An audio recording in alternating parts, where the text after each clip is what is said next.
Өзбекәлі Жәнібек, Мәдени майдан. 2022 жылдың күзі. Телефоным шыр етті. Құлағыма тоссам, тұтқаның ар жағынан «Аға, сәлем бердік» деген бойжеткеннің нәзік үні шықты. «Көп жаса, айта бер» дедім. «Білгім келеді деген студенттер клубынан хабарласып тұрмын. Ертең кезекті жиынымыз. Соған келіп Өзбекәлі Жәнібек жайында әңгіме айтып бере аласыз ба?» деп қолқа салды. Ол кезде Өзбекәлі жайлы жалпылама білгенім болмаса, өміріне терең бойламаған едім. Әлгі қыз қиылып қоймады. «Жарайды, білгенімді айтып берейін» дедім. «Ендеше ертең кешкі сағат 7-де Жамбыл кітапханасында күтеміз» деп жылы қоштасты. Келесі күні кітапханаға ертерек бардым. Жиынға дайындалуым керек. Өзбекәлінің «Тағдыр тағылымы» деген кітабын алып оқи бастадым. Сол кезде алғаш рет оның өмірінің оңғыл-шұңғылымен таныстым. Әсіресе Торғай облысының мәдени өрлеуі мен экономикалық дамуы қатты таңғалдырды. Сол бөлімдегі ең қызық деректерді түртіп алдым да, кешкі отырысқа тас түйін дайын отырдым. Клубқа 100-ге жуық студент жиналды. «Я құдайым, тіл мен жақты сүріндірме» деп іштей сыйынып алдым да, әңгімені бастай жөнелдім.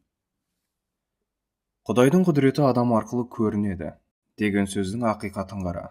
Өзбекәлінің өмірі жайлы толғай бастаған сәттен-ақ кең бөлмеге таңғажайып тәңірлік толқын ене бастады. Барған сайын әңгімеде қоюланып, жастардың жанарынан ұшқын көрінді. Олардың өмірге құштарлығы оянып, қазақ мәдениетін тереңірек біле түссек деген ынтасы арта түсті. Тыңдаушы ықыласты болса, сөйлеуші шешен келеді деген. Менің де арқам қозып, қан тамырым бүлкілдеп, жүрегім шымырлап, көкірегім кеңіп шыға келді. Кездесу 2 сағатқа созылды. Жастарды қайдам, өзім өмірдің басқа бір дәлізін ашқандай ерекше күйге бөлендім. Бұл не мұғжиза? Бұл өмірдің ең маңызды низамы. Адамнан өзге тіршілік иесі бұл әлемге піскен болмыс күйінде түседі. Оларда өзгеріс болмайды. Дайын күйінде туып, сол күйінде өзгермей өледі. Өлгендерін жаңалары алмастырып кете береді. Ал адам болмысы басқаша, ол шикі болмысқа жатады. Яғни туған кезде оның кім болатынын, өлетін сәтте қандай күйге түсетінін ешкім болжай алмайды. Өмір адамға мәңгі өлмес болмысқа, being, айналу үшін жаратушыдан берілген қайталанбас мүмкіндік. Бірақ оның шарты бар. Шарты ар алдында, қоғам алдында, ұлт алдында, Құдай алдында қиналмай адамдық борышты арқалау. Сол жолда тартқан азабың мен көрген қорлығың үшін біреуден мүсіркеу күтпеу, мақтау дәметпеу. Осы шартқа көніп, аманатты арқалап, қиын тағдырды саналы түрде сүріп шыққан адамға Тәңірі мәңгілік болмыс күйін сыйға тартады. Бұдан соң адамның өзі өлсе де, оның болмыс сипаты кейінгі ұрпақтың жүрегіне от жағып, тіршілігіне оңынан әсер етіп тұрады. Осы кездесу мені терең ойға қалдырды. Себебі қазақ жастары Өзбекәлі Жәнібек жайлы жарытып білмейтін болып шықты. Баспасөз бетінде там-тұмдап шығып қалатын естеліктер тұлғаның таныла түсуіне анау айтқандай ықпал ете алмаған. Әсілі, мәңгілік барлыққа өтіп кеткен болмыс тыныш жата ма? Ол өзінің бар екенін білдіріп, басқаларды түртпектейді. Оны мына оқиғадан білесіз. 2022 жылдың қарашасында Instagram парақшама: «Бүгін Өзбекәлі Жәнібекті әңгімеге арқау етемін. Тыңдаушының өміріне өзгеріс әкеледі» деп хабарлама жазып қойдым. «Олай болса қанеке?» деп оқырмандар ықыласты танытты. Кешке тікелей эфирге шықтым да, «Тағдыр тағылымы» кітабын дауыстап оқыдым. Жай ғана оқып қоймай, философиялық экзистенциялық ойларды тұздық етіп қостым. Эфирдің өзі 3 сағатқа созылды. Жұрт тапжылмай тыңдады. Болмыстың ашылуы осы кезде тағы көрінді. Эфир біткен сәтте Өзбекәлі деген кім? Мұндайда қайраткер болған ба? Неғып бұрын естімегенбіз? Деп тыңдаушының бәрі теңселіп кетті. «Жалғасын айтыңызшы, кітабын қайдан алып оқимыз?» деп сұраған адамда есеп жоқ. Сол күні эфир көрген жұрттың бәрі Өзбекәліні талқылап кетті. Яғни болмыс ретінде ашылайын десе, өзінің ішкі потенциалын жаға алмай, күш-қуатын қайда жұмсарын білмей, экзистенциялық вакуумде тұншығып жатқан адамның бәрі өнегелі өмірдің жойылмас өрнегін көргендей болды. Олар өзбек елінің жарық шашқан мәңгілік болмысына ентелей ұмтылды. Қазақтың көкесі келесі күні басталды. Түске таяу телефоным толғап қоя берді. Қарасам, шетелдік нөмір. Амандасқан соң, тыңдап тұрмын, дедім. Мен Нұрбах Рүстемов деген ағаң боламын. Бухаресте елші болып істеймін. Кеше өзбек ел жайлы эфиріңді тыңдадым. Маған ұнады. Өзбек елі сияқты қазақ мәдениетін тірілткен тұлғалар санаулы. Оның ерлігін қалай насихаттасақ та аздық етеді. Мен ол кісінің көзін көріп, тәлімін алған аз қазақтың бірімін. Бір басыма жасаған жақсылығын айтып таусалмаспын. Автор кітабында көп оқиғаны тарқатып жазбаған. Оның себебі де бар. Байқағаным, сен ол кезеңді жетік білмейтін сияқтысың. Саған сол дәуір мен оның замандастары жайында аз-кем ақпарат берейін, деді де 1 сағатқа жуық тарихты тарқатты. Кітапта аты аталмай кеткен жұмбақ типтердің бетпердесі сыпырылып, оқиғалар анықтала түсті. Сахнаның арғы бетін тамашалағандай көзім шайдай ашылды. Інім, енді саған бұйымтайым бар. Ел үшін туған ерлердің қалам ұстаған ақында алынбаған ақысы бар деген. Сол ақысын өте. Осы істі қолға алған екенсің, өзбек елі жайлы еңбек жаз. Жаңа буын оны танып өссін. Өз ағаңмен замандас болып, оның көзін көріп қызметтес болған кісілер қазір де тірі. Соларға хабарлас та, сұхбаттас. Деректерді жинап ал. Телефон нөмірін тауып берейін. Сенмен жолықсын деп өтініште білдірейін. Шаршадым деме, жатпай тұрмай, осы істі қолға алып абыроймен ақтап шық. Жастар оның өнегелі өмірінен шабыт алып, өзбек елі сияқты мәдениет үшін күресетін қайраткер болсын, деді. Осылайша мойныма еріксіз борыш жүктеді. Адамдық борышты арқалаған мәңгілік болмыстың бар қасиеті осы.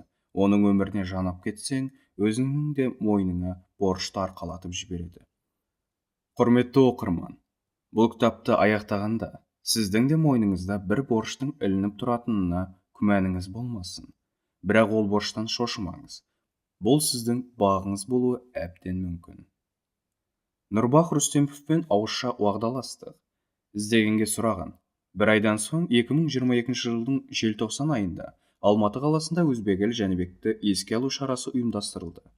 Өзбек елі атамыздың ұрпағы осы жиынға мені шақырды. Өзбек елінің әлеміне тереңдеп кіре бастадым. Түрлі дерекке қанығып, балаларын көріп, бір жасап қалдым. Жиыннан соң өзбек еліне зерттеу сапарым басталды. Елші мырза сөзінде тұрды. Жасы келіп, күтімге мұқтаж болып отырған кірпияз қариялардың бәрін дерек беруге көндірді. Асыққанымыз қандай жақсы болған. Себебі ең жас куәгердің өзі бұл кезде 75 жаста болатын. Алдымен Алматыда тұратын Никара Абаевамен жолықтым.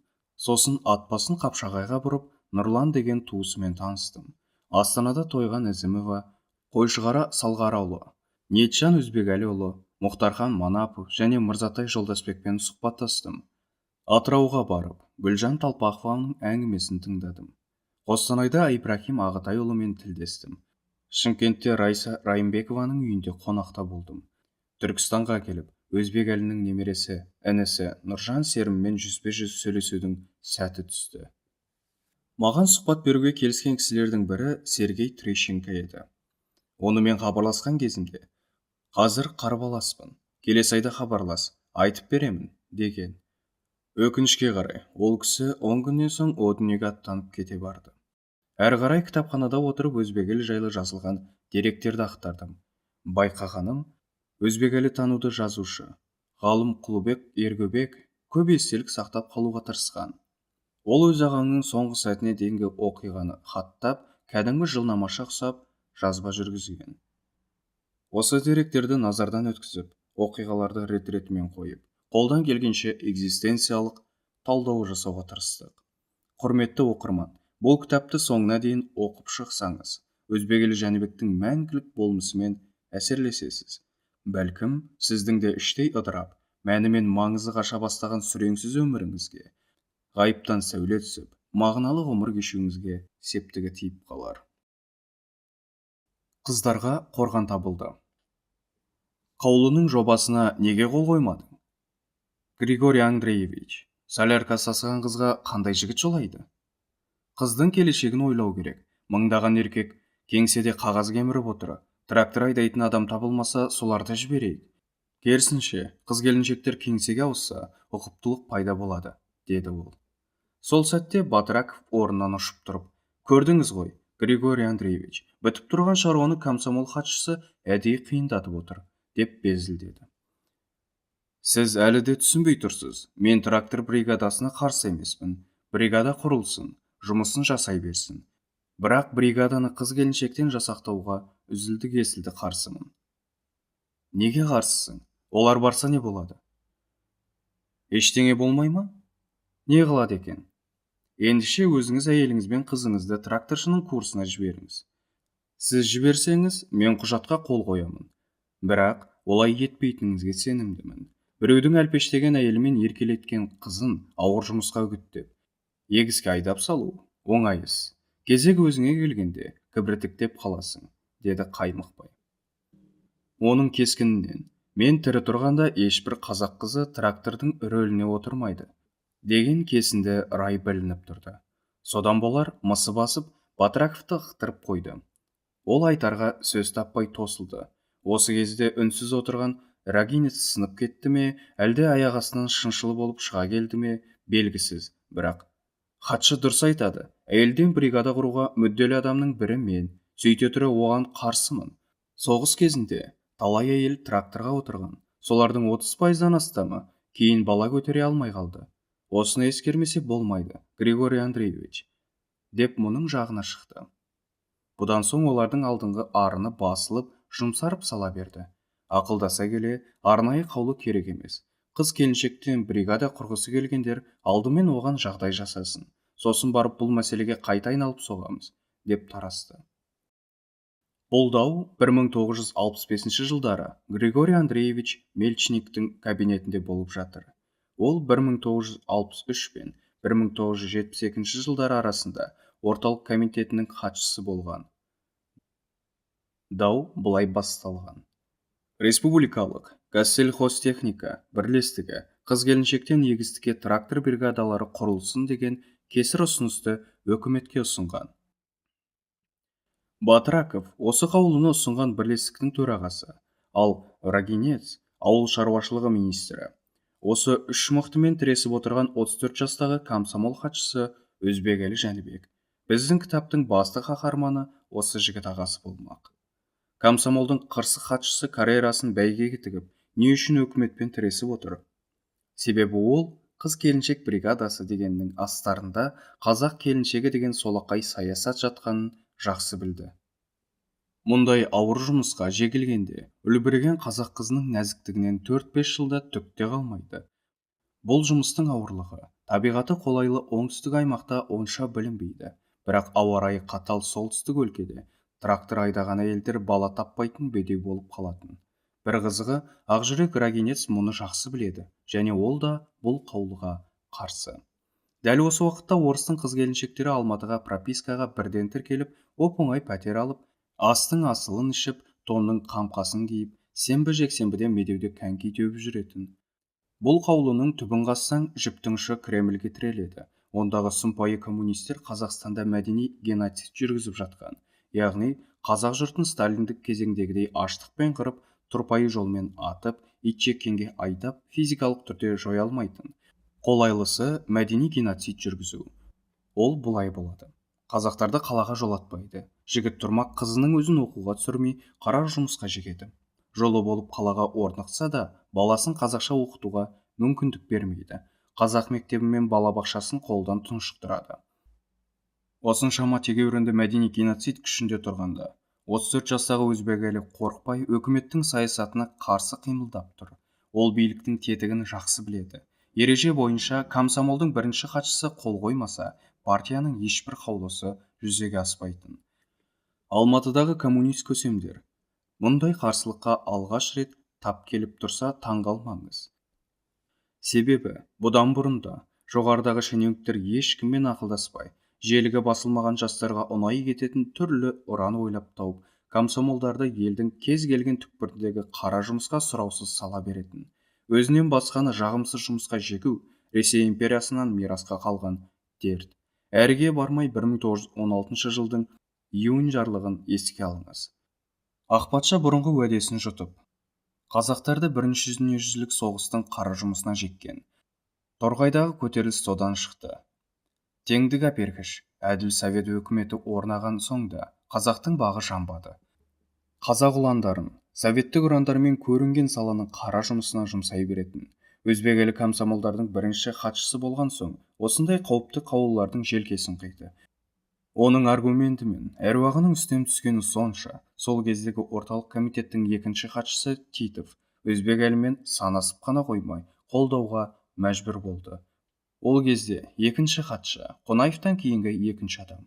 Биліктегі мұндай ықпалды кісіні ықтыру немесе дегеніне көндіру оңай шаруа емес, бәлкім қауіпті.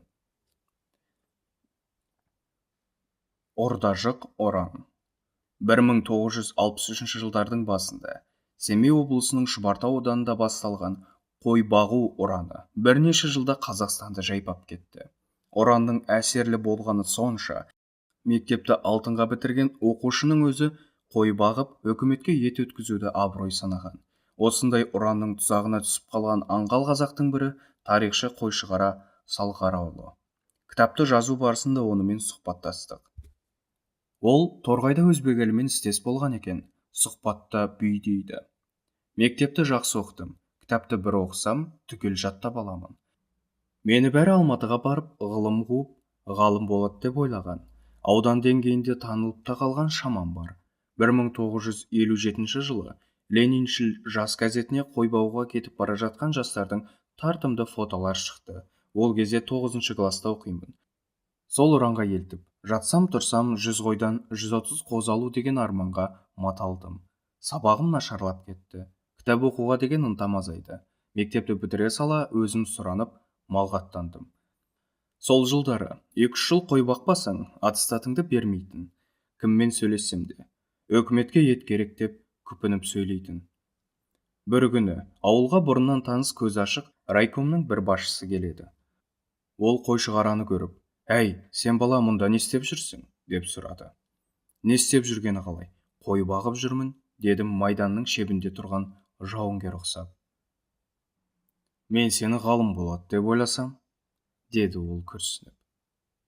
«Отанымыз КСРО-ға ет керек, ол үшін мал басын көбейту қажет. Бұл да бір ғылым», деп соғып тұрмын. «Әй, басты қатырма, қойды жаздың басына дейін бағасың. Сосын Алматыға оқуға жіберем, дайындала бер». «Мен бармаймын, бәріміз оқуғызақ, малды кім бағады, өкіметке кім ет береді?» «Сен бала не білесің? Мұның астарында қисық саясат жатыр. Елге шамшырақ болып, жол көрсететін өзіңдей ақылды азаматтар қой бағып, жайына кетті. Ертең осының кесірінен ел азады. Ақылдының мал табуға септігі жоқ, ақымақтың мал табуға кемдігі жоқ деген. Қойды кез келген адам бағалады. Тіліңмен жағыңа сүйенбей Алматыға бар. Не саясат екенін барғасын көресің», деп ашуланды. Райкомның айтқаны айнымай келді. Сол кездегі Киров атындағы қазмуға түскен соң, қазақ ұлтының қандай аянышты халде екенін көзбен көрдім. Журналистиканы бітіріп тұлғалармен тілдескенде бұл тақырыпқа тереңдей түстім. Бақсам, бақа екен дегендей қазақтың төл тарихын оқуға тыйым салынған екен. Осыған ерегесіп, мен кейін тарих ғылымына ауысып кеттім. Дәл осындай оқиға Әбіш Кекілбаевтың да басынан өткен. 1955 жылы Нұртас Оңдасынов мәдени айдауға ұшырап, қызметі төмендетіліп, Горев облысы атқару комитетінің төрағасы болып бекітіледі. Бірақ тағдыры оны талантты жазушының бағын ашу үшін мұнда келгендей көрінді. Себебі сол жылы мектеп бітірушілерді қой бағуға жіберіп жатқан. Нұртас мұның алдында ғана Әбіштің бір мақаласын газет бетінен оқып, жазу қабілетін байқаған еді. Бір күні ол қой бағып жүрген жастар бригадасының тізімінен Әбіш Кекілбаевтың атын оқып қалады. Дереу оны өзіне шақырып, мән-жайды түсіндіреді де Алматыға оқуға жібереді. Бірде өзбек елі Кентауға жиынға барды. Облыс басшысы: «Жақында Кентаудың жастары мал бағуға аттанады. 100 қойдан 130 қоз алатын батырлар бізден де шығады» деген ұранды түйдек-түйдегімен төгіп тұр екен. Мұны естігенде өзбек елінің қаны басына шапты. Шыдай алмай: «Білдей облыс басшысысыз, сізді түсіне алмадым. Біз қазақ жастарын өнеркәсіптің сан саласына бейімдей алмай жатырмыз. Маманданған қазақтың саны санаулы. Аз қазақты тиімді пайдаланудың орнына оларды неліктен қалаға емес, қырға қуып жатырсыз, деді. Жоқ, мені дұрыс түсінбедіңіз. Қой бағуға қазақтар ғана емес, өзге ұлт өкілі бірге аттанады деп басшы ақталғандай болды. Осы сөзіңізге өзіңіз сенесіз бе? Қойшылыққа қазақтан басқа орыс не татарды, гректі жібере алмайсыз ғой. Әлде Степановты ұмытып қалдыңыз ба? Деп ораншыл басшының аптығын басып тастады. Себебі мұның алдында ғана мамандығы слесарь Степанов деген орысты Созақ ауданындағы Құмкент совхозына қойшы қылып жіберген. Безіп кетпесін деп жағдайында жасаған. Ол соның өзінде бұл шаруаның азабына төтеп бере алмапты. Бір ай болмай жатып, Шымкенттегі жылу ұясына тайып тұрған. Осындай оқиғаның бірі Отырар ауданында да жүріп жатты. Шәуілдір ауданының басшысы Тайбеков мектеп бітірген жастардың қолына комсомолдың қызыл туын ұстатып, қойшы ауылдарға лег-легімен аттандырып жатқан. Өзбекәлі оған да тосқауыл қоюға тырысып: ең болмаса қыздарға тиіспеңдерші, қойшыға күйеуге тисе онсыз да қойшы болады ғой. Бәрін бірдей малға салатындай бастарыңа не күн туды, дегенде ісіне адал парторг. Амал жоқ, тапсырма солай, деп шынын айтып қойды. Өзбекәлінің қойшыға тисе онсыз да қойшы болады деген ымбалын былай пайымдауға болады. Жас жігіттің бәрін қойға қудың, олар енді оқи алмайды, өмір бақи қойшы болады. Енді оқыған қызың да амалсыз қойшымен тұрмыс құрғанда, оның да оқуы жайына қалады. Яғни жапалақпен тас тұрсаң да жапалақ өледі, таспен жапалақ тұрсаң да жапалақ өледі деген ақиқатты астарлап тұр. Ол кезде мектепті жаңа бітірген 17 жасар қызды айдалаға апарып еркектердің арасында қой бақтыру қауіпті болатын. Қорғансыз қызға үнемі қатер төніп тұратын. Олардың талайы абыройдан айырылып, аборт жасатып, тағдырын күл-талқан қылды. Осы нүктеде Шыңғыс Айтматовтың «Қош бол, Гүлсарысын» еске аласың. Бұл оңбаған ұран улы жемісін жылдан берді. Бір жылдың ішінде қаладағы үлкен оқуға аттанатын қазақ жастарының саны 2 есеге кеміп кетті. Мәдени майданның басталуы. Қалай десең де, қазақты қараңғы халыққа айналдыру процесі іске қосылды. МИ коммунистік партияның идеологиясымен уланып қалған облыс пен аудан басшылары астына Волга мініп, қолына қызыл ту ұстап, ұрандап шауып жүрген. Мұндай үлкен махавикке жалғыз өзбекәлі қарсы тұра алмайды. Оның үстіне сол кездегі қазақ СССР-ның бірінші хатшысы үнсіз қалды. Ұранға елтілген жастар лек-лек болып қойшы ауылға аттанып жатқан. Жамандықты көш жерден сезетін өзбекәлі мұның түбі ұлттық апат екенін түсінді. Яғни қазақтар Канаданың алыс аймағында түкке жарамай резервацияда қалып қойған байырғы ұлттың өкілдері үндістер сияқты екі буын ауысқан соң мал баққаннан басқа түк білмейтін меше ұлтқа айналары хақ. Өзбекәлі енді күрестің басқа тәсілін таңдады.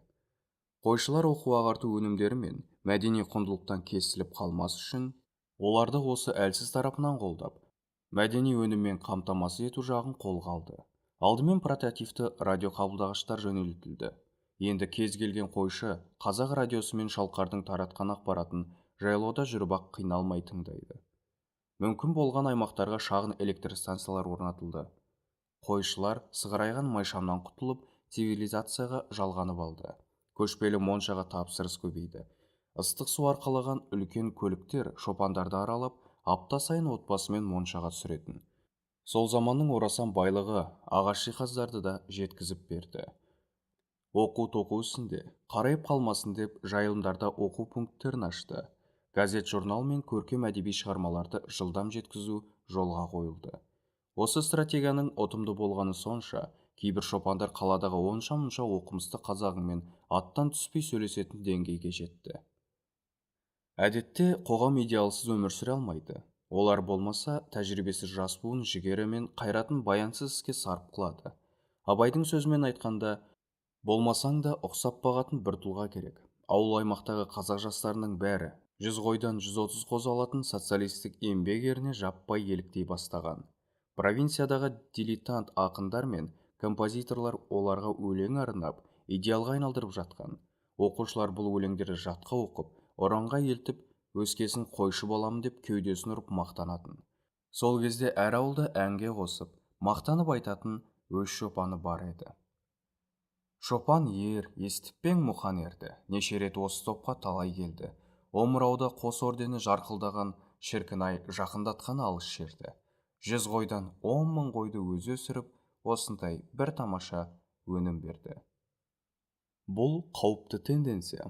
Ұлт өзінің интеллектуал потенциалын бір ғана кәсіптің жолында жоғалтатын түрі бар. Сол кездегі батырлар туралы ел ішінде мынадай күлкілі әңгіме бар. Бірде Бауыржан момышұлы пойызбен жол жүріп келе жатып, еңбек ері жұлдызын омырауына таққан бір кісімен сапарлас болыпты. Пойыз қозғалып, ұзақ жолға бет алған кезде Баукең: «Ал енді таныспаймыз ба? Бір үйге тіреу болғандай бой сойыңыз бар екен. Кім боласыз?» депті. Баукеңнің сөзіне бейтаныс қазақ ыңырана жауап беріп: «Кім екенімді көрмей отырсың ба? Герой боламын», дейді. Бұл жауап Баукеңе ұнамады да қатқылдау үнмен: «Бұл батыр атағын не үшін алдыңыз?» деп сұрайды. «Жүзбеден 100 құлын алғаным үшін», депті бейтаныс қазақ. Сонда Баукең: «Айғыр шапты, байтал тапты, оған сенің қандай қатысың бар? Герой атағын саған емес, жүзбеге 100 құлын таптырған айғырға беру керек. Текке мақтанып отырсың. Ал мына мен Москва түбінде Волоколамск тас жолында қалың жауды жайратсам да, омырауыма медаль таққаным жоқ, бірақ халық қойған батыр атағым бар», деген екен. Мұны естігенде бейтаныс қазақ орнынан атып тұрып: «Баукең екенсіз ғой, ағасы, менен бір әбестік кетті, кешіріңіз», деп қолынан алған екен деседі. Болгариядағы бөлік. 1968 жылы Болгарияның астанасы Софияда жастар мен студенттердің арасында дүниежүзілік фестиваль басталды. Бұл фестивальге КСРО да қатысатын болды. Мәскеудегі арнайы комиссия 15 республикадан ең талантты өнерпаздарды конкурстан сұрыптап алу керек. Өкінішке қарай, Қазақ СССР-нен ешкімді ұсынбапты. Не бір ансамбль, не жеке орындаушы комиссияның көзіне түспеген. Өзбекәлі бұл кезде іссапармен Цейлонда жүрген. Алматыға келген бойда жайсыз жаңалықты естіп, тағы да қаны басына шапты. Дереу Мәскеуге телефон соғып, мәселені қайта көтерді. Мәскеудегі жауапты маман: «Өзің біреуді ұсын, мен қосымша енгіземін», деп уәде берді. Қызық енді басталды. Ұйымдастыру комитетінің бірі өзбекәліге телефон соғып: «Сонымен кімді ұсынатын болдыңыз?» деді. «Әлі бекіткен жоқ. Қос талантты іздеуім керек», деді өзбекәлі. Осы кезде старший браттың шовинистік мінезі қалқып бетіне шықты. Ол ұялмай қызармай: «Сізде бір таяққа екі шекті тағып қойып тартатын аспап бар еді ғой. Міне сол күшті болар еді. Еуропа үшін ол аспап экзотика. Соны ойнайтын біреуді ұсынсаңыз қатып кетер еді», деп қойып қалды. Кеудесін кісіге бастырмайтын өзбекәлі: «Кімді ұсынатынымда сенің жұмысың болмасын. Қажет деп тапсам, бейші жіберемін», деді де тұтқаны тастай салды. Сөйтті де 500 деді. Қазақстанда виртуоз домбырашылар толып жатса да, өзбекәлі не үшін бейшіні таңдады?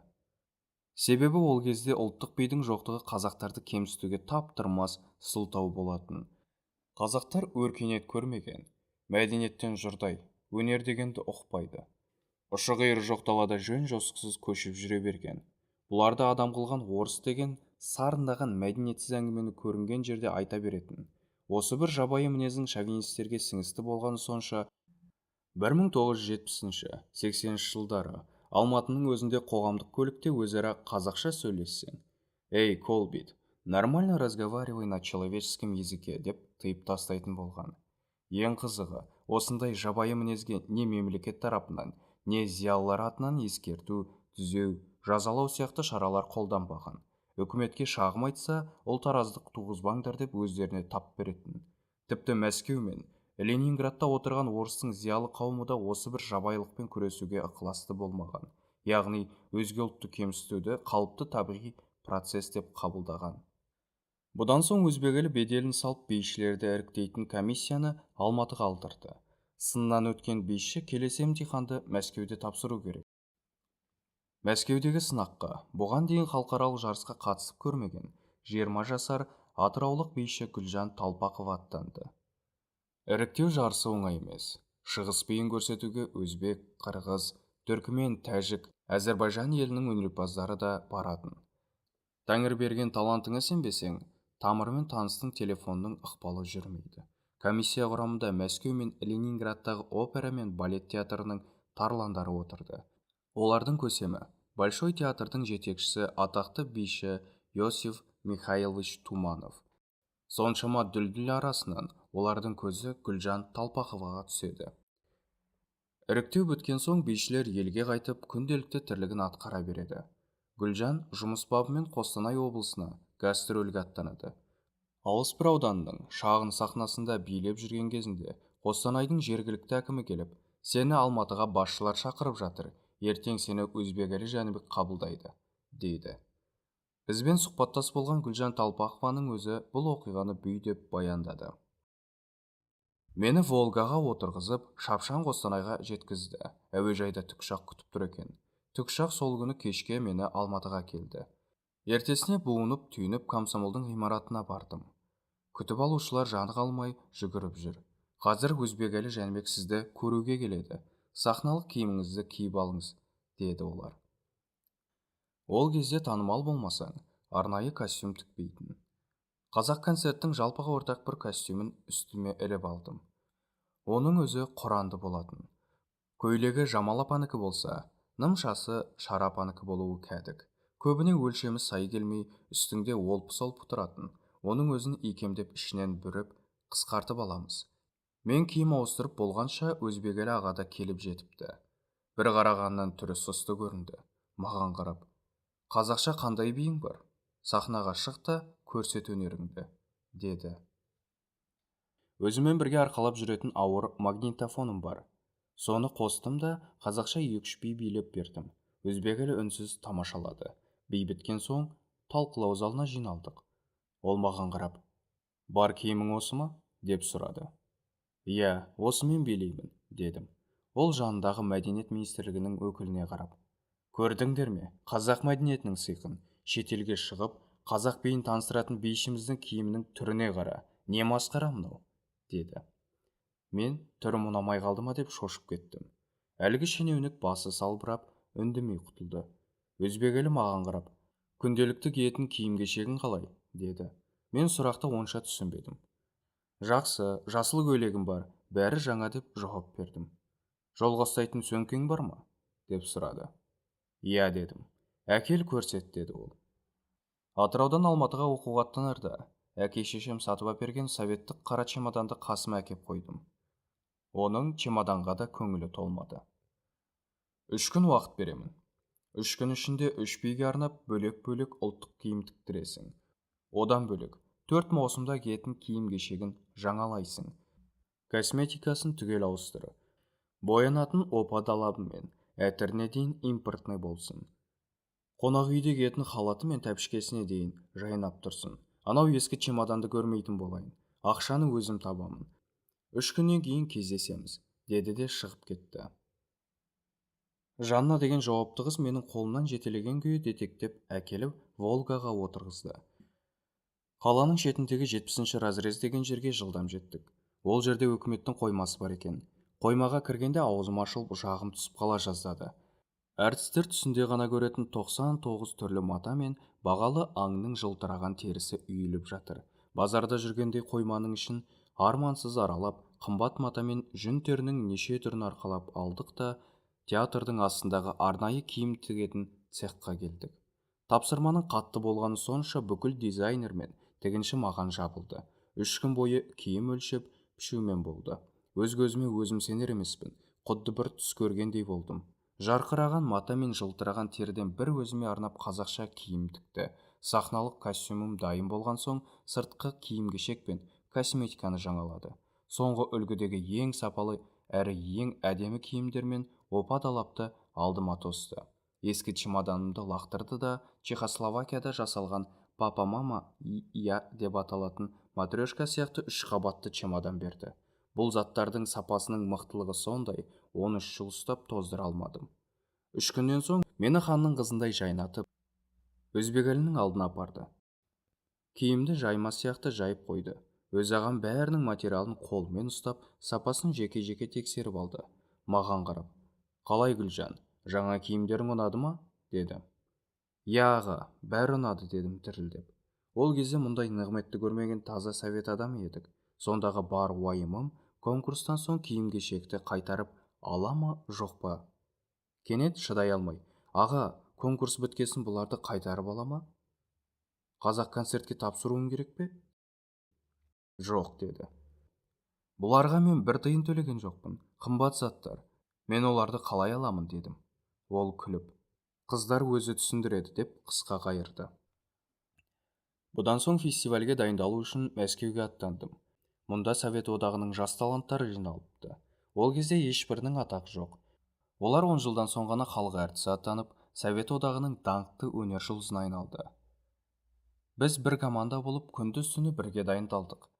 Олардан есімде қалғаны: Сабира Атаева деген түркмен қызы, Қырғыздан Болат Мыңжылқиев, Әзербайжаннан Тамара Сирвианская, Молдовадан София Ратару болды. Қатысушыға 2 костюмнен тіктірді. Сосын пойызға отырып, Польшаны басып өтіп, Болгарияға жеттік. Көп ұзамай фестиваль басталды. Атақты штангист Леонид Жаботонский СССР-дің туын ұстап шерудің алдында жүрді. Әуелгі жоспар бойынша мен оркестрдің сүйемелдеуімен билеуім керек еді. Бірақ Софияға барғасын не болғанын білмеймін. Оркестр қатыспайтын болды. Оның орнына маған өзбектің дойра деген аспабына билейсің, деді. Ал мен Юрий Силантьевтің симфониялық оркестрімен репетиция жасағам. Амал жоқ, дойрамен репетиция жасауға көндім. Егер дойраға билей алмасам, орныма өзбек қызы билейді екен. Ол қосымша құрамда болған. Яғни маған бірдеңе бола қалса, немесе жарысқа 10 минут кешіксем, мені алмастыру үшін арнайы еріп келген еді. Конкурсқа бір күн қалғанда аздап қобалжып, ертерек ұйықтауға ыңғайланып отырғам. Кенет түнгі сағат 12-де біреу есік қақты. Ашсам, бейтаныс кісі. «Сен бе, Талпақова?» деп сұрады. «Я, мен», дедім. «Сен болсаң, жаңа ғана хабар келді. Ертең сен жарысқа шықпайтын болдың», деп дөңк еткізді. «Неге?» дедім шошып кетіп. «Өзің білесің, мұнда оркестр жоқ, ал дойра өзбектің ұлттық аспабы. Сондықтан сенің орнына Өзбекстанның бишісі билейді», деді. Біреу үстімнен бір шелек мұздай су құйып жібергендей болды. Басым айналып, жүрегім дүрсілдеп кетті. «Сонда қалай? Мен 2 ай дайындалдым ғой, дойраға да билей аламын», деп жылап жібердім. «Білмеймін, Өзбекстаннан келген өкіл солай деді. Ертең келіп, әуре болмай-ақ қой», деп қысқа қайырды да кетіп қалды. Не істерімді білмей, шарасы кейіпте көзімнің жасын көл қылып отырдым да қалдым. Менімен бөлмеде қатар жатқан құрбым маған қарағанда батыл еді. Ол мән-жайды бірден ұқты. Әй-шайға қарамай білегімнен ұстады да: «Тез қимылдау керек, әйтпесе кеш болады», деді. Сағаттың тілі түнгі 12:30-ды көрсетіп тұрған. «Жылдам киін», деп асықтырды әлгі қыз. Асып сасқаным сонша сахнаға кетін қазақша етікті киіп алдым. Үстімде халат, құрбым болса: «Кім еді сенің жолбасшың? Әлгі Қазақстан комсомолының бірінші хатшысы қайда?» деп сұрады ол. «Өзбекелі Жәнібек», дедім мен еңіреген қалпы. «Ол бұл жайдан бейхабар болуы мүмкін, тезірек соны табу керек», деді де мені жұлқып далаға алып шықты. Бізге қарама-қарсы ғимаратта СССР-ді бастап келген комсомол көсемдері жайғасқан. Құрбым мені жетектеген қалпы сол ғимараттың ішінен бір-ақ шықты. Күзетшілер тосқауыл болып: «Түнгі сағат 1-де не істеп жүрсіңдер?» деп сұрады. «Бізге Қазақстанның комсомол хатшысы керек», деді құрбым. «Не істейсіңдер оны?» «Түсініксіз жағдай туып тұр. Таңертең конкурс. Мәселені қазір шешпесек, у шығады», деді құрбым. Күзетшілер біздің мойынға асып алған СССР деген бейджикке қарады да өзбекелі жатқан бөлменің нөмірін айтты. Өз ағаның бөлмесін тез таптық. Есік қақтық. Ол кісі жатып қалған екен. Мені көріп шошып кетті. «Әй Гүлжан, мұнда не істеп жүрсің? Тыныштық па?» деп сұрады. «Аға, мені Өзбекстанның басшылары конкурстан алып тастапты», деп жылап жібердім. Көз жасым көл болды. Өз аға түк түсінбей: «Кім, қайда, қашан, не үшін алып тастаған?» деген сұрақпен төпелей жөнелді. Мен болған оқиғаны түгел баяндадым. Ол желдің қайдан соққанын бірден түсінді. Тістеніп тұрып біреуді жақсылап сыбады да СССР комсомолының бірінші хатшысы Евгений Тяжальниковке хабарласты. «Евгений, сен ояусың ба? Мен қазір барамын. Аналар тағы да бірдеңе былықтырып жатыр, деді. Сөйтті де бас хатшының бөлмесіне бардық. Евгений екеуі арғы бөлмеге кіріп есікті жауып алды. 15 минуттай телефонмен сөйлесті. Сосын шықты да: Гүлжан, еш алаң болма, ертең билейсің, бар да демал, азанда сағат 8-де көлік жіберемін, сақадай сай тұр. Бөлмеден шықса, құрбым дәлізде үрпиіп күтіп тұр екен. Өз аға оған қарап: уайымдама, құрбың ертең жарысқа қатысады, бәрі оңынан шешілді, деді де екеумізді шығарып салды. Бөлмеге келіп ұйықтататын дәрі іштім, бірақ әсер етпеді. Алған стрестің күштілігі сонша таң атқанша көз ілмедім. Азанда тұрып, жуынып, киініп сақадай сай тұрдым. Сағат 8-де қап-қара шетелдік машина қонақ үйдің алдына келіп тоқтады.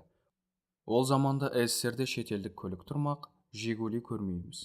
1960-70 жылдары москвичі бар адам патшаның баласындай көрінетін. Қонақ үйден шыққан жұрт әлгі көлікке тамсана қарап, сырттан сипалап көріп жатты. Біреулері терезесінен сығалап жүр. Осы сәтте қонақ үйден мен шықтым. Шопыр көліктің артқы есігін ашып, мені ішке отырғызды. Жұрт қызығып қарап тұрды. Көңілім көтеріліп, бір марқайып қалдым. Меніңше, сол заманның ең супер автомобилін өзбек әл ағам мені жігерленіп, сілкінсін, қуаттанып, қуансын деп әдейі жіберген сияқты. Әйтпесе ондай көлікке Брежневтің қызы да отырмаған шығар. Түндегі күйреген көңіл күйім таңғажайып көлікке отырған соң лезде қалпына келді.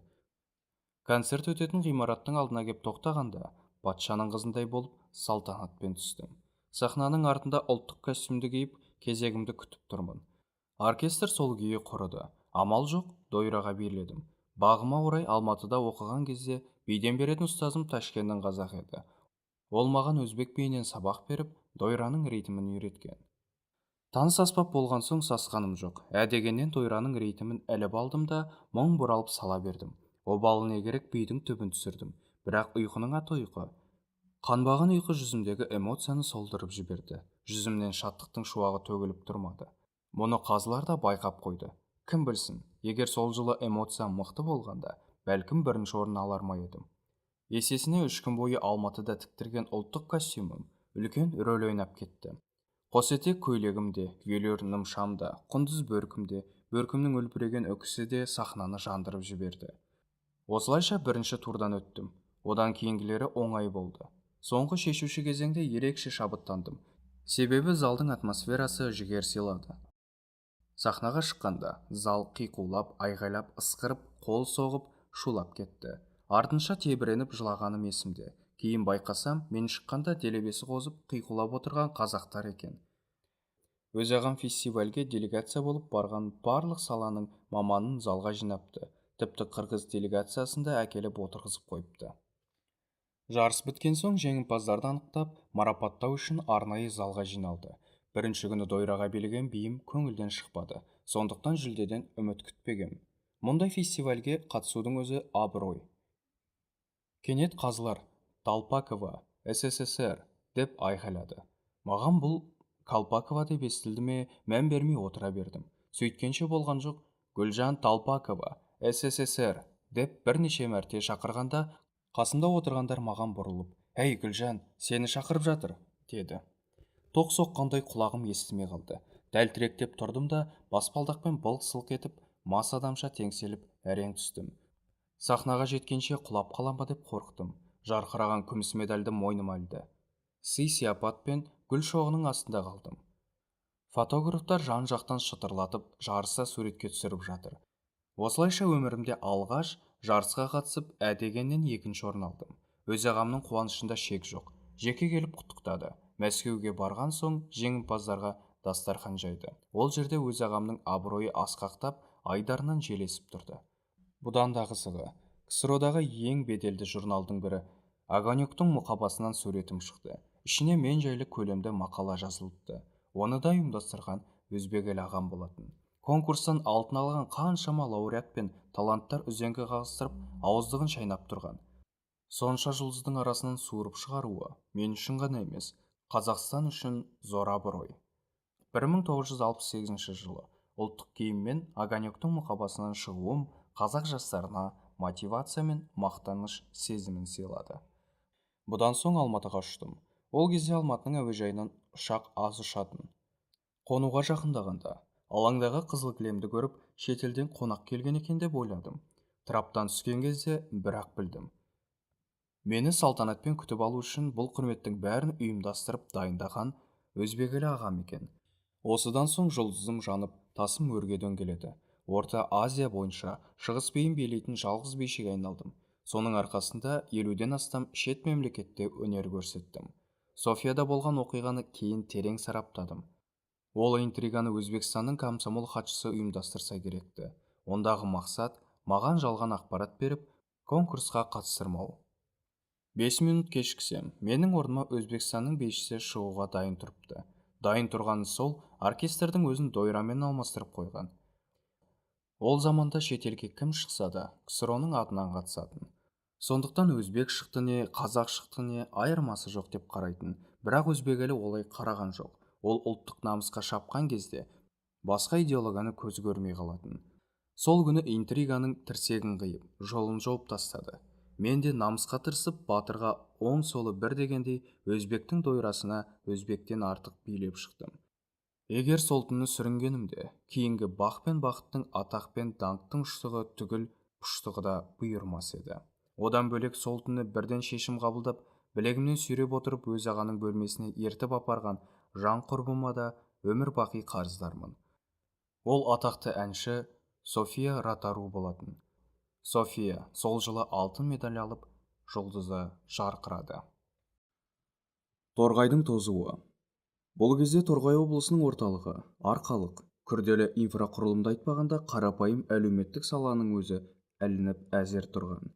Теледидар болса да жоқ. 1930 жылы Мәскеудегі көсемдер, біз одақты радиомен түгел қамтыдық, деп жаһанға жар салған еді. Бірақ сөз жүзінде жасалғандай. Арада 40 жыл өтсе де радио арқалықтың 30%-на ғана барған. Ауылдық жерде дүкен, медпункт, монша сирек кездеседі. Қаланың өзінде универмаг, амбулатория, ресторан дегендер атымен жоқ. Өркениеттің нышанын білдіретін бір ғана орын сақталған. Ол 25 адамдық жалғыз монша. Ал Совет үкіметі сол уақытта Кремльге бүйрегі бұрған жер шарының түкпір-түкпіріндегі Лаос, Вьетнам, Ауғанстан, Куба, Солтүстік Корея, Венесуэла сияқты тіпті Африканың мешеу мемлекетіне дейін көмектесіп, ақшаны вагонымен төгіп жатқан. Білікті инженерін сол елдерге жұмсап, мектеп, аурухана, көпір, монша, әуежай, университет соғып, есепсіз жарылқады. Осылайша Совет үкіметінде ит басына іркіт төгіліп жатқанда, Қазақстанның қақ жүрегінде тұрған арқалық аймағы неліктен мұнша тозып кетті? Оның да ауыз толтырып айтар себебі бар. Ресей империясынан бері шовинист орыстар қазақты бағындыра алмай жанталасып жатқан. Бұл кезде башқұрт пен татар езіліп, олардың алды шіркеуге барып шоқынып біткен. Ал Торғай даласы қазақтың қайнаған тіршілігінің отаны. Тарихшы Жамбыл Артықбаевтың пайымынша, ұлтшылдық дерті алғаш осы аймақтан шыққан. 19 ғасырдың аяғында Ресей империясы қазақ балаларын орысша оқытып бастады. Осылайша қазақша оқулықтың жоғынан балалар сауатын татарша не орысша ашып жатты. Тілге, дінге, салт-дәстүрге шабуыл басталды. Бұрын жаугершілік заманда ел шетіне жау келсе, батырлар атқа қонып майдан даласында соғысатын. Ал бұл көзге көрінбейтін, саусаққа ілінбейтін жау ұлттың санасына шабуылдап жатты. Халық онымен қалай күресудің жолын білмеді. Баласын мектепке бермейін десе, ұрпағы сауатсыз болады. Оқытайын десе, тілі мен санасы орыстанады. Осы кезде Ыбырай Алтынсарин ұлтшылдық оттың ұшқынын жарқ еткізді. Ол қырда алғаш қазақ мектебін ашып, шәкірттің жүрегіне ұлттық рухтың ұрығын екті. Бақылаушы билікке, қазақша сабақ өтпесем болмас. Жұрт діні бөтен деп, менен қашып жүр. Сол үшін қазақша оқулық шығаруға рұқсат етіңдер, деп хат жаза бастады. Ақыры мектеп оқулығын қазақша жазып шығарды. Тәрбие сағатында өтетін пәнге Қисса Сүләмбияның қиссаларын қолданды. Алтынсарин феномені Торғай даласында жаңаша толқын туғызды. Ұлт ұстазы Ахмет те сол мектепте білім алған. Ыбырайдан басталған ұлтшылдық идея Ахметке жұғып, одан Міржақыпқа ауысады. Осылайша ортаға Оян қазақ деген ұран тасталады. Бұл рухани дерт асқына келе, Семейдегі оқыған азаматтарды жаралайды. Осы дерттің екпінімен 1918 жылы Алаш үкіметі құрылады. Оның көсемдері 1937 жылы репрессияға ұшырап атылып біткенше мектептегі пәндерді қазақша жазып тастады. Солар жаққан ұлтшылдық толқыны әліге дейін басылған жоқ. Бұл мектептің екпіні Спандияр Көбеев, Бекет Өтетілеуұлы, Міржақып Дулатұлы, Мағжан Жұмабаев, қазақ қыздарынан шыққан алғашқы ғалым Нәзипа Құлжанова, алаш заңгерлерінің бірі Ахмет Бірімжанов, Ғабит Мүсірепов, Бейімбет Майлин, Сұлтанмахмұт Торайғыров, Мұхаммед-Сәлім Кәшімов, Ильяс Омаров, Сырбай Мәуленов, Ғалым Байназаров, Қойшығара Салғараұлы, Төлен Әбдік сияқты зиялыларды дүниеге әкелді. Оқыған азаматтар қазақтың тілін, әдебиетін, мәдениетін, ән-күйі мен жырын күшейтіп, халықты оятып жатқанда, 1916 жылы Амангелді Иманов патшаға қарсы көтеріліс бастады. Бұл империяның жүйкесін жұқартқан жағымсыз оқиға болды. Қазақтар одан сайын рухтанды. КСРО орнаған соң Ахмет пен Міржақып алаш қозғалысының ұйытқысы болды. Алаш атауын да айналымға енгізген осы екеуі. 1937 жылы бұлар атылғанда, олардан тәлім алғандар мәдени майданды қыбын тауып жалғастыра берді. Қадыр Мырзалиннің мына бір өлеңі торғайдың тарихтағы мәні мен миссиясын аша түскендей. Ел басына төнген шақта қара аспан, ер азамат бір-біріне қарасқан, еркіндік пен елдік үшін торғайдай шырылдаған, торғайсың сен о бастан. Талай заман өтті үстіңнен бұлт артқан, топ жаңартып көнетікті ұлт тартқан. Ақындарың алдаспамен жыр жазып, тұлпарларың тұяғымен күй тартқан. Сондықтан Карфаген түгел қирауы керек деп, Рим сенаты үрейленгендей Совет үкіметі үшін торғай даласы бүлік пен бұлқыныстың ошағы саналған. Советтер мақсатына жетіп те қалған. Торғай жұрты бұрынғыдай көшіп қонып жүре алмайды. Ал заманауи байланыс жолдары атымен жоқ. Осылайша, экономикалық қысымнан бөлек мәдени вакуумда тұншығып жатқан кезде, торғай даласына Ильяс Омаровтың көзін көріп, ұлтшылдықпен ауырған Өзбекәлі Жәнібек келеді. Назарбаев кезінде алаш идеясының туына себеп болған Торғай мен Семей аймағы облыс ретінде таратылды да кері кетті. Бір қызығы, дүрілдеп тұрған Торғай облысының неліктен екі рет ашылып, екі рет жабылғаны түсініксіз. Семей облысы былтыр ғана президент Тоқаевтың пәрменімен қайта құрылды, ал алаш жұртына толқын туғызған Торғай даласының күні бүгінге дейін қараусыз артта қалып келе жатқаны түсініксіз. Торғайдың түлеуі. Өзбекәлінің негізгі мамандығы тарихшы. Бұл өлкенің қазақ тағдырында қандай қилы кезеңді бастан кешкенін жақсы білетін. Бұған дейін де өнер саласына ден қойып, қазақ этнографиясын түбінен қопарып зерттеуді жолға қойған. Сондықтан торғайға өз еркімен сұранып келген ол. Бір шетінен осы зерттеу жұмысын байытып алатын болдым деп кәдімгідей қуанған.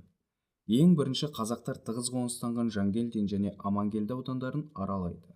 Ондағы мақсат мектептегі білім беру жүйесін тексеру. Себебі қараңғылық мектептегі сапасыз білімнен басталады. Күдігі расқа шықты. Орыс тұрмайтын ауылдарда орыс сыныбын ашып тастаған. Қазақ сыныбында 43-45 бала сыймай отырса, орыс сыныбында 4-5 оқушы ойнап отырған. Қазақ сыныбы баланың көптігінен оқи алмайды. Ал орыс сыныбы орысша сабақ беретін мұғалімнің жоғынан дүбәраға айналған.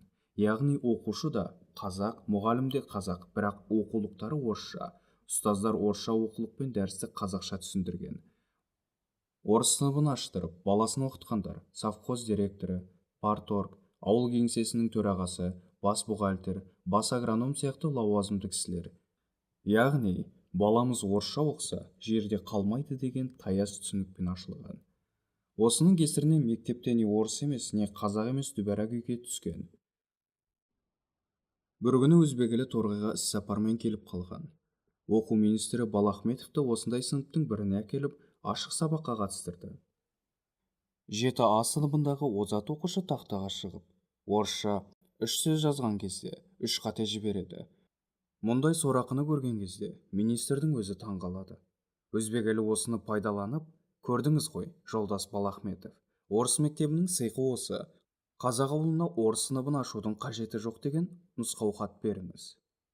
Мұндай бейшаралық бізде ғана емес шығар.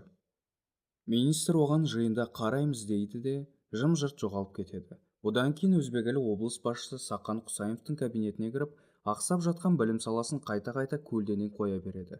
Бір қызығы, өзбек елінің әруағы асты ма, әлде Сақан өзі де іштей түсінді ме, оған қарап: «Әй, өзбек әлі, өзіңе не керегін менен жақсы білесің, маған күнде келе берме. Біреу сені тыңдамаса, өзім басқаша сөйлесемін», деді. Осылайша өзбек әлінің қолына тежеусіз билік түсті. Сақан сауатты экономист, бірақ идеология мен мәдениет саласын жетік білмейтін. Бұл салада шабан екенін жасырмай бір жиында: «Несін жасырайын, өмір бойы мемлекеттік жоспардың орындалуын қадағалаумен айналыстым. Ал идеологияны менен жасы кіші болса да өзбек әлі көп біледі. Сондықтан оның ақ дегені алғыс, қара дегені қарғыс», деп төтесін қойды. Үзілісте өзбек әлі: «Сәке-ау, бірінші хатшы идеология жұмысын білмейді деп айтуға бола ма? Мұнан кейін ел-жұрт біз жайында не ойлайды?» деді ол. «Не ойласа оны ойласын, онда жұмысым жоқ. Әлде сенің менен көбірек білетінді ел-жұрт аңғармайды дейсің бе?» деп сөзді доқарды. Шыны керек, ол заманда мұндай басшының өзбек елі сияқты дарынды кадрды ел алдында ашық мойындап, төбесіне көтеруі әулиелік деңгей десе де болады. Өзбек елі де оған қарыз болып қалмады. «Тағдыр тағылымы» деген мемуарында Сақан Құсайыновтың іскерлігі мен адамшылығын бүкпесіз баяндады. Сақаннан қолдау тапқасын өзбек елі идеология жұмыстарын ешкіммен ақылдаспай, санаспай, ықпай, бұқпай, батыл түрде жүргізді. Ең бірінші дүбәрә мектептің көзін құртып, орыс сыныбын түгел жауып тастады. Бұған ең бірінші жергілікті мұғалімдер қуанды. Себебі орысша оқу жоспарын жазу азабынан құтылды. Есесіне қазақ мектебінде білім сапасы күрт көтерілді. Ол заманда бұқара халыққа ақпаратты ең жылдам жеткізетін құрал радио болған. Сол үшін жылжымалы буря радиостанциясын әкеліп орнатады. Артынша Торғай таңы және Тургайская новь облыстық екі газет жарқ ете қалды. Радионың қазақша бөліміне сауатты редактор іздейді. Ол кезде Арқалық сияқты қияндағы қалаға сауатты маман бармайтын. Іздегенге сұраған. Дәл сол кезде Қостанайға Қазақ ұлттық университетінің журналистика факультетін бітірген Қойшығара Салғараұлы келе қалады. Оны Қойшығараның өзі былай деп баяндайды: «Оқу бітірген соң Алматыда қалатын болғам. Бірақ ата жұртта қарт анам қалып қойған. Ол қартайғанда Алматыға көшпеймін деп отырып алды. Шешемнің көңілі үшін елге қайттым. Сол кезде Торғай облысы ашылып, жаңа кадрлар іздеп жатқан. Таныстарымның біреуі: сен де бақ сынап көрсең қайтеді?» деді. Мен ойланайын дедім. Тағы бірде жерлес жігіттер: Торғай радиосына бас редактор іздеп жатыр. Ана өзбек әлі деген бәле болды. Шамадан тыс кірпияз кісі екен. 1 мамыр мерекесіне орай радиодан хабар өтуі керек. Сол хабардың сценарийін жасау керек. Неше рет жазып апардық, біреуін жаратпады. Жазғанымызды бетімізге лақтырады. Бәлкім сен жазып берерсің, деді. Журналистика бітірген, әрі оған дейін қазақ радиосында істегені бар. Қиынға соққан жоқ. Сценарийді бір түнде мөлдіретіп жазып бердім. Өзбек елге ұнапты. Жиын біткен соң шындарыңды айтыңдар, мұнаны кім жазды, дейді. Олар мойындайды. Ертесіне сені шақырып жатыр, деді. Бардым, бірден қабылдады. Қағазды көрсетіп: сен бе мұнаны жазған, деді. Я, дедім. Бүгіннен бастап облыстық радионы сен басқарасың, деді. Осылайша ойламаған жерден бастық болып шыға келдім. Бірақ бүйткен жұмысы құрсын. Радионың бас редакторы мен емес, өзбек әлі сияқты. Үйге ерте қайтқым келеді. Ол болса: Қойшығара, кетіп қалма, қазір радиоға барамын, дейді. Келген соң менімен бірге түнгі сағат 1-2-ге дейін ертеңгі эфирден өтетін материалды талқылайды. Ол кезде Торғай радиосының музыкалық қоры жасақталмаған. Орнына пластинканы пайдаланамыз. Қыз жібек, Алпамыс батыр, мұңлық зарлық, ер тарғын, қозы көрпеш, баян сұлу, қобыланды батыр жырлары, одан бөлек қазақтың дәстүрлі ән күйлері жазылған күй табақтар үйіліп тұратын.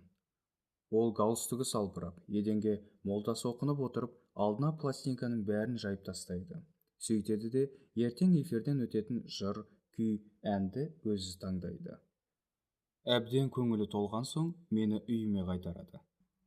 Өзбек әліні тамыршы десе де болады. Кабинетте отырып халықтың көңіл күйін дөп басып біліп отыратын. Қай сағатта эфирден қандай ән күй берілу керегін жан жүрегімен сезіп тұратын. Жұрт кешке үйіне жиналып, жаппай радио тыңдайтын уақытта олардың езілген еңсесін көтеріп, шөлдеген көңілдерін рухани жырлармен гүлзар баққа айналдыратын. Онымен талай рет сапарлас, сырлас болдым. Арқалықтан сөйлеп тұрмыз деп басталатын торғай радиосы тірілгенде оны естіген жұрт ойпырмай, бізде де мұндай керемет болады екен-ау деп қуаныштан көз жасын тия алмапты. Бейнелеп айтсақ, көктің бәрі қуарып, әбден қуаңшылық жайлап, соңғы ағаштың тамыры солар кезде көктен нөсер жаңбырдың шелектеп құйғаны сияқты болды. Жуан жіңішкеріп, жіңішкенің үзілетін сәтінде торғай радиосы қалғып кеткен торғай жұртын әп-сәтте оятып, мұқала бастаған тарихи танымын қайта қалпына келтірді. Қонаев бір сапарында торғайға соғады. Азанда арқалықтан сөйлеп тұрмыз деген дауысты естігенде селк ете қалады. Фонында Амангелді фильміндегі әсерлі әуен ойнап тұрған. Қатты әсерленген Қонаев таңданысын жасыра алмай, мен бүгін өзбекелі соққан қоңыраумен ояндым, депті. 2 жылдан соң облыстың өз телеарнасы іске қосылды. Облыстың 70% теледидардан жаңалық көретін болды. Өркениеттің оралуы. Радио ашылып, халықпен байланыс орнады. Олардың да басшыларға деген сенімі нығайды. Енді олармен тікелей тілдесу керек. Өзбекелі көлігіне мінді де, ауданда айтпағанда ауылдарды мұқият аралап шықты. Ситуация түсінікті. Совет кезінде жекеменшік үй деген түсінік жоқ. Совхозда өкімет соғып береді. Өзбекелі ауылдағы үйлерді көрген кезде шошып кетеді. Ешқандай жоспарсыз салынған. Мал ұстайтын қазақтар қи мен көңді ауыл арасына төге берген. Үйлерінің терезесінде форточка атымен жоқ. Жуынып шайыну деген ақыреттің азабы. Соның кесірінен бала-шаға мен кемпір-шал кір-қожалақ кейіпке түскен. Қар қалың түсетін аймақта малқораны үйге жоспарластыра соғады. Даланың дауылы қарды үрлеген кезде үйлерді қора қопсысымен қоса қар басып қалатын. Сондай кезде малды аштан өлтіріп алмас үшін үйге қосып соғады. Сол үшін де кей үйдің кіреберісінде тауық пен малдың қиы жата беретін. Мұндай аянышты хәл халықтың надандығынан емес, отырықшы өмірге үйренбеген көшпелі қазақтың советтік жаңа тұрмыс салты болатын. Көшпелі кезінде қазақтар үйдің айналасын былғайды деп тауық тұрмақ, сиырды ауылға жолатпайтын. Қыстың күні қыстау үшін қар аз түсетін сырдың бойын жағалап көшіп кететін. Мыңдаған жыл қалыптасқан дағысынан еріксіз ажыраған торғай жұрты осындай күйге душар болған. Бұған дейінгі басшылар халықты ұмытып кеткен бе дерсің? Себебі сол жолы өзбекәлі ілесіп, жол бастап ауыл аралап жүрген жергілікті басшы Нұрғалиевтің өзі мына картинаны көрген кезде ұялғаннан жерге кіріп кете жаздайды. Төзімі таусылып, өзеке, осы ауылмен тоқтайық, әрі қарай жүрудің қажеті жоқ. Сіз мақтамен бауыздадыңыз. Үнсіз қалғаннан гөрі айғайлап ұрысқаныңыз жақсы еді. Біз қара халықтан ажырап кетіппіз. Бұған дейін жергілікті контрға тіке келіп, тіке кетіп жүре беріппіз. Жағдайды реттеуге уәде беремін, депті. Бір қызығы уәдесінде тұрды. Ауыл аймақтың әлеуметтік жағдайын жақсартуға барын салып, жәрдемін аямады.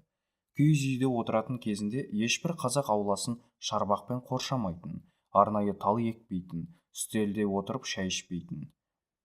Мұндай жаңа мәдениетті үйретуді ешкім жолға қоймаған. Ескі салтынан айырған да ұмытып кеткен.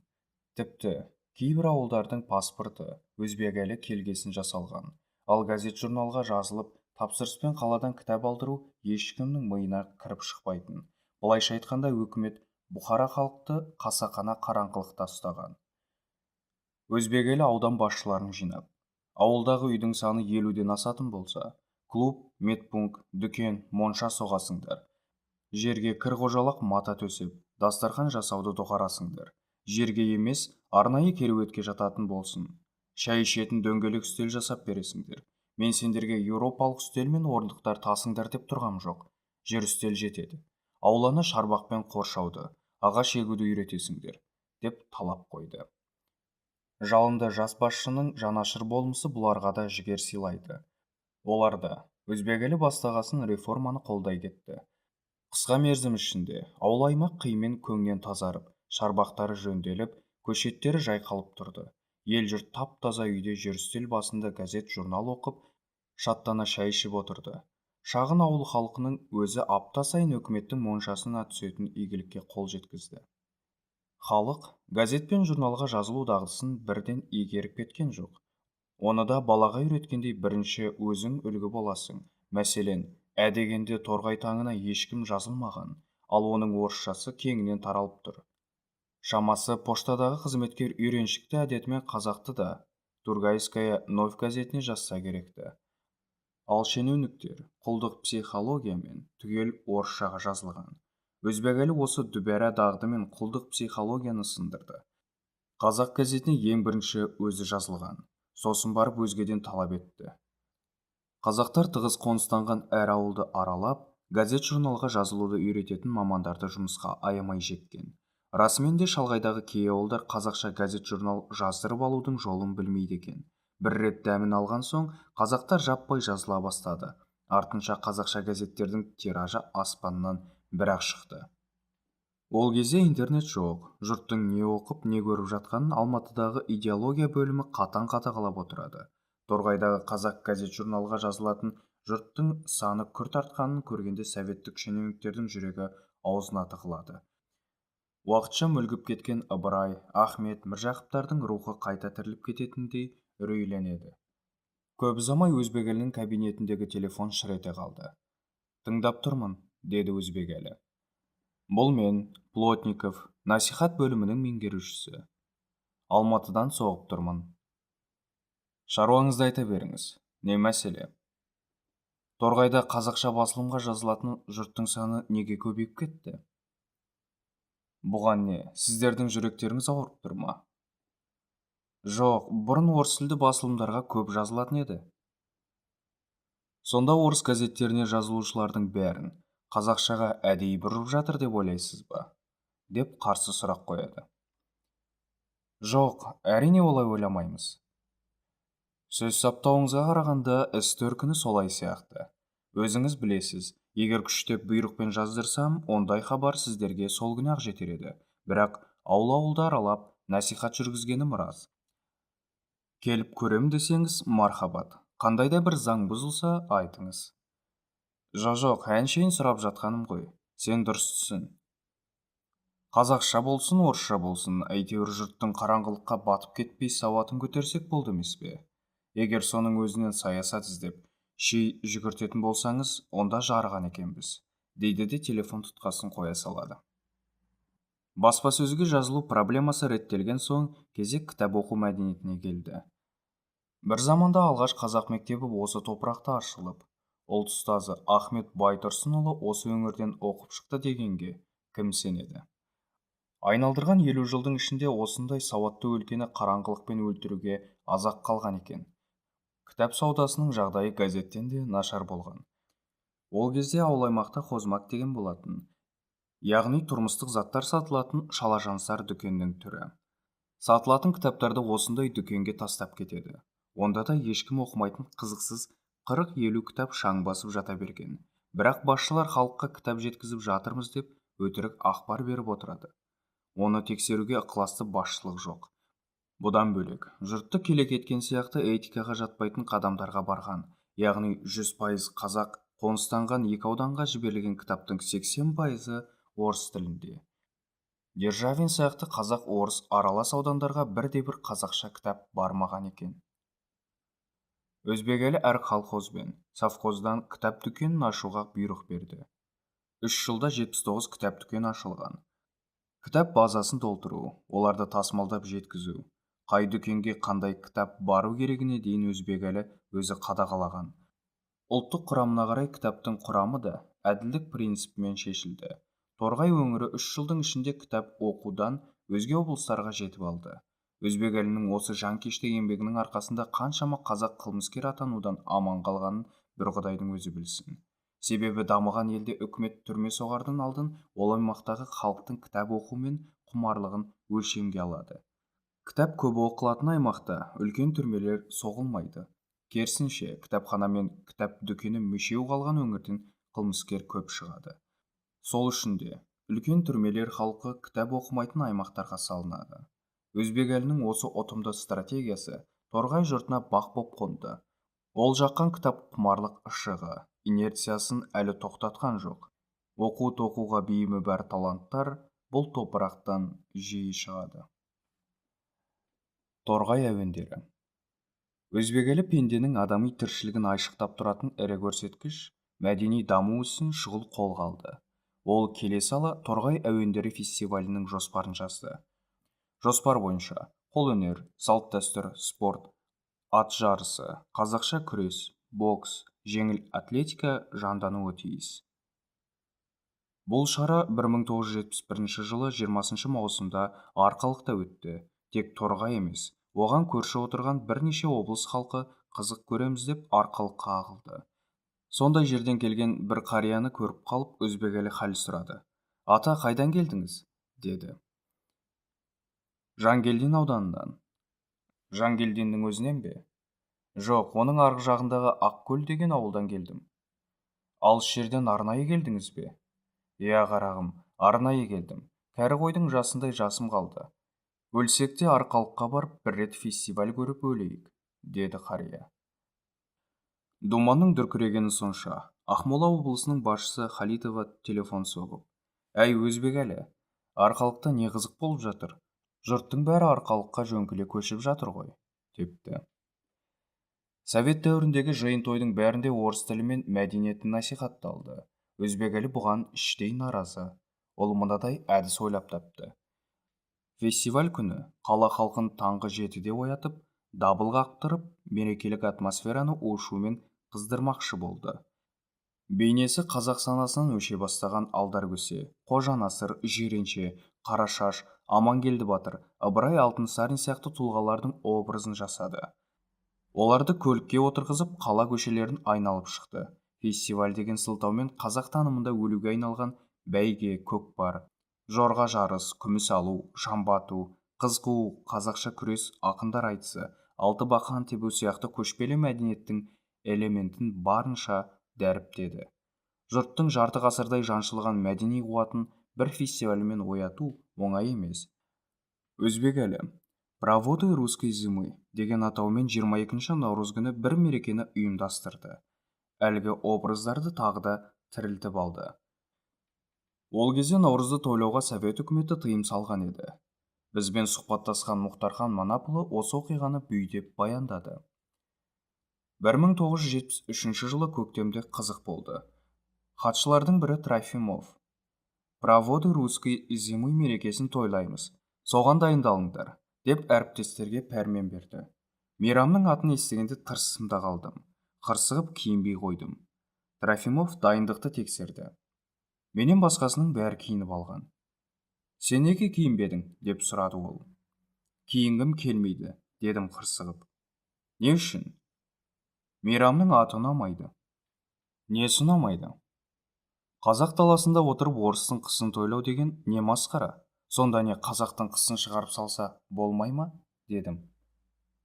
Мұның алдында Мәскеуде оқып жүргенде жас тұлпар ұйымына мүше болып, ұлттық иммунитетім күшейіп кеткен.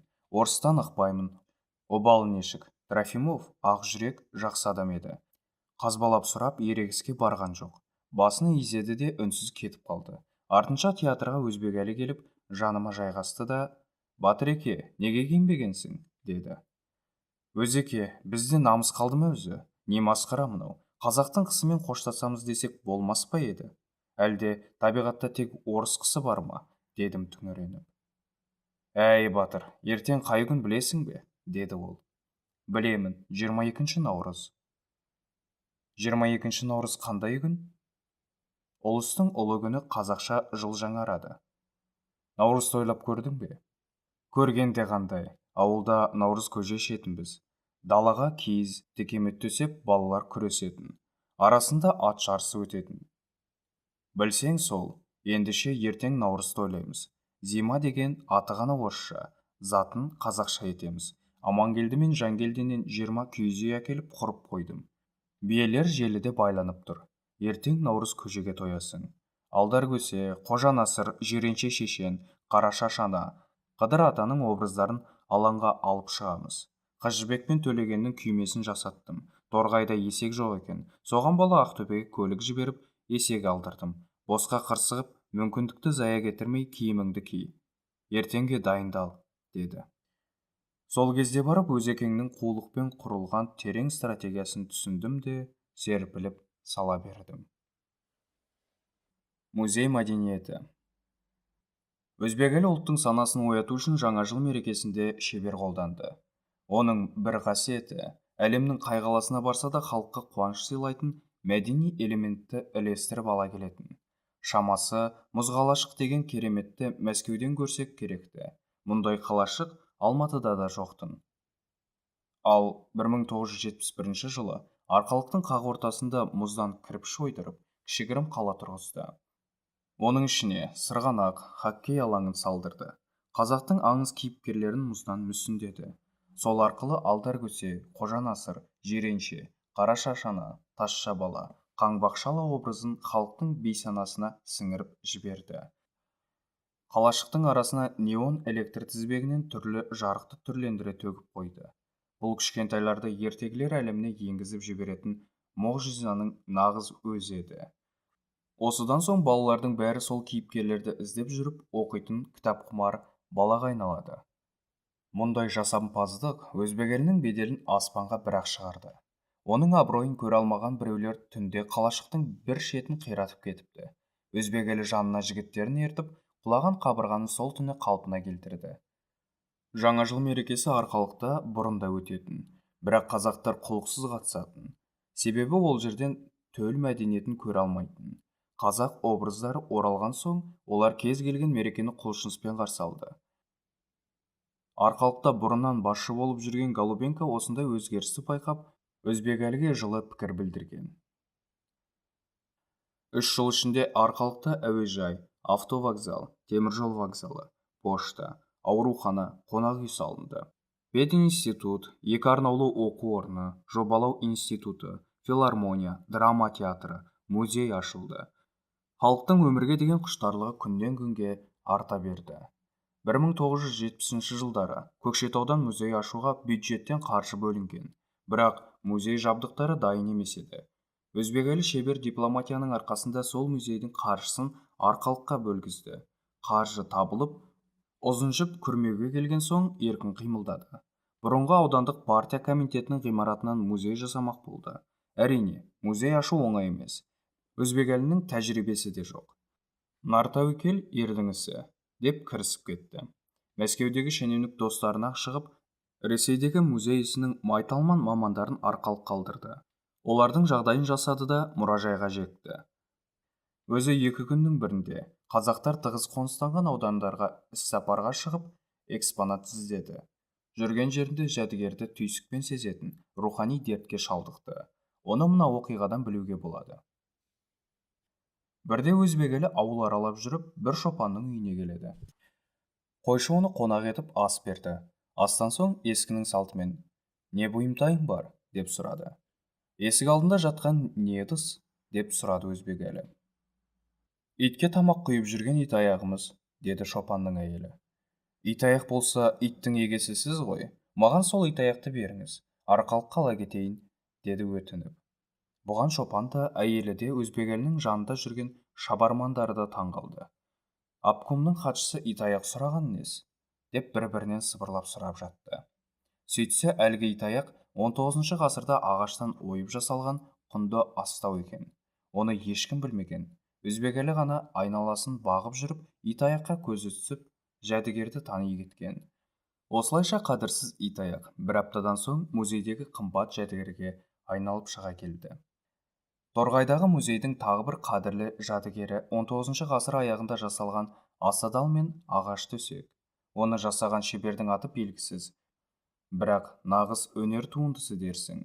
Ою өрнегі философияға тұнып тұр. Бұл екеуінде музейге алдыру қиынға соқты. Мүліктің иесі жесір әйел екен. Сұрап келгендерге ауыр сөз айтып, бос қайтарыпты. Болмағасын өзбек елінің өзі барды. Әйел жылап тұрып, айыпқа бұйырмаңыз. Қадірлі шалым бұл төсекте 47 жыл жатқан еді. 5 жыл бұрын дүние салды. Оның көзіндей болған төсекті қалай қиып беремін? Бірақ сен ел үшін деген азаматсың. Қолыңды қайтаруға ұялып отырмын. Төсекті берейін. Орнына дүкеннен шкаф пен төсек алып беріңдер, деді. Өзбек елі бірден келісті. Келіскені сол әйел айнып кетеме деп, үйден шықпай тұрып қаладан су жаңа төсек пен шкаф алдырды. Оны жеткізген көлікке асадал мен ескі төсекті тиеп музейге жөнелді. Содан кейін әлгі әйел жылына 2 рет музейге келіп, асадалы мен шалының төсегіне телміре көз салып, сағынышын басып тұрады екен. Бір күні өзбек елі күміспен күптеліп, алтынмен апталған кісе белбеу жайлы ақпарат естіді. Ол бұйымды бір молда марқұмға құран хатым түсіріп беріп, ақысына алып кеткен екен. Хабар жеткен бойда молданы іздеу операциясы басталды. 3 жылдан кейін ғана оның Қайыңды совхозында тұратыны анықталды. Белбеуді айырбастау үшін молда мен музей арасында сауда жүрді. Кісе белбеудің құнына ақша, құлынды бие, мотоцикл, тіпті сол заманның үлкен байлығы москвич көлігінде ұсынды. Молда келіспеді. Бірақ музей қызметкерлері де әбден әккі болып алған. Олар әкесі жоқта баласын көндіріп, кісе белбеуді саудалап әкетеді. Жәдігер қолға түсті деген қуанышты хабар жетісімен өзбек әлі: енді сақ болыңдар, белбеу қолдан шығып кетпесін деп қатаң тапсырды. Молдада алған бетінен қайтпайтын қайсар кісі екен. Белбеуді іздеп арқалыққа келді. Аузының дуасы бар ма, әлде әруаға үстем түсті ме, марқұмның көзі еді. Ең болмаса, ел жұртына бір көрсетіп қоштастырып келейін деп, музей басшысын сендірді де белбеуді алып тайып тұрды. Молдекең сол кеткенен мол кетті. Осылайша өзбек елі сол жәдігерден айырылып қалды. Бұл текетіресті даниялық ойшыл Сиронның мына пікірін оқысаңыз, тез түсінесіз. Тіршілікті қалай терең һәм дұрыс бағамдаймыз. Ол үшін өткен тарихқа үңілу керек. Сосын барып келешекке батыл қадам жаса. Совет заманында қазақты адам қылған орыс, Ленин келіп көзін ашқан, оған дейін беталды көшіп жүрген сауатсыз жабайы тайпа болған дейтін идеологиядан құлақ тұнатын. Ал ескі қазақтың соңғы тұяғын көріп, сөзін тыңдаған молдалар қара жаяу біреу емес. Оларда өткеннің өсиетін, ескінің кітабын, Ыбырай оқытқан шәкірттерді көзбен көрген біреу болса таң қалмаңыз. Алаш арыстары осыдан 35 жыл бұрын атылып кеткен. 1970 жылы өмір сүрген қарттар сол тарихтың бәрін бастан өткерген. Сондықтан советтің сөзіне илана қоймады. Олар үшін қазақ руханиятын еске салатын кез келген жәдігер киелі әлемнің қайнағындай көрінеді. Сондықтан әлгі молда өзбек еліне авторитет санамаса керекті. Дәл осындай психологиялық ахуал өзбек елінің де болмысында қайнап жатыр. Өзі тарихшы, көшпелі өркениеттің ұңғыл-шұңғылын терең біледі. Этнографиямен айналысып, ұсақ-түйек ою-өрнектің символдық мәнін ұғынуға барын салып жүр. Қазақ мәдениетін терең түсінген сайын оны әлемге танытсам деген дерті тыныш отырғызбайды. Халықтың тарихи танымын оңай оятатын құралдардың бірі музей. Музейге барған қазақтар тарихи жадын тез тірілтіп, орыс көрсе төменшіктеп тұратын бейшара психологиядан арылатынын өзбек әлі жақсы түсінді. Сол үшін де оймақтай жәдігерді қалаған бағасына сатып алуға дайын еді. Мысалы, оның молдаға ұсынған москвич көлігі 1970 жылдары совет адам үшін өңі түгіл түсіне кірмес байлық. Ақшаң болса да оны сатып ала алмайсың. Көлікті соғыс ардагерлеріне ғана кезекпен сатады.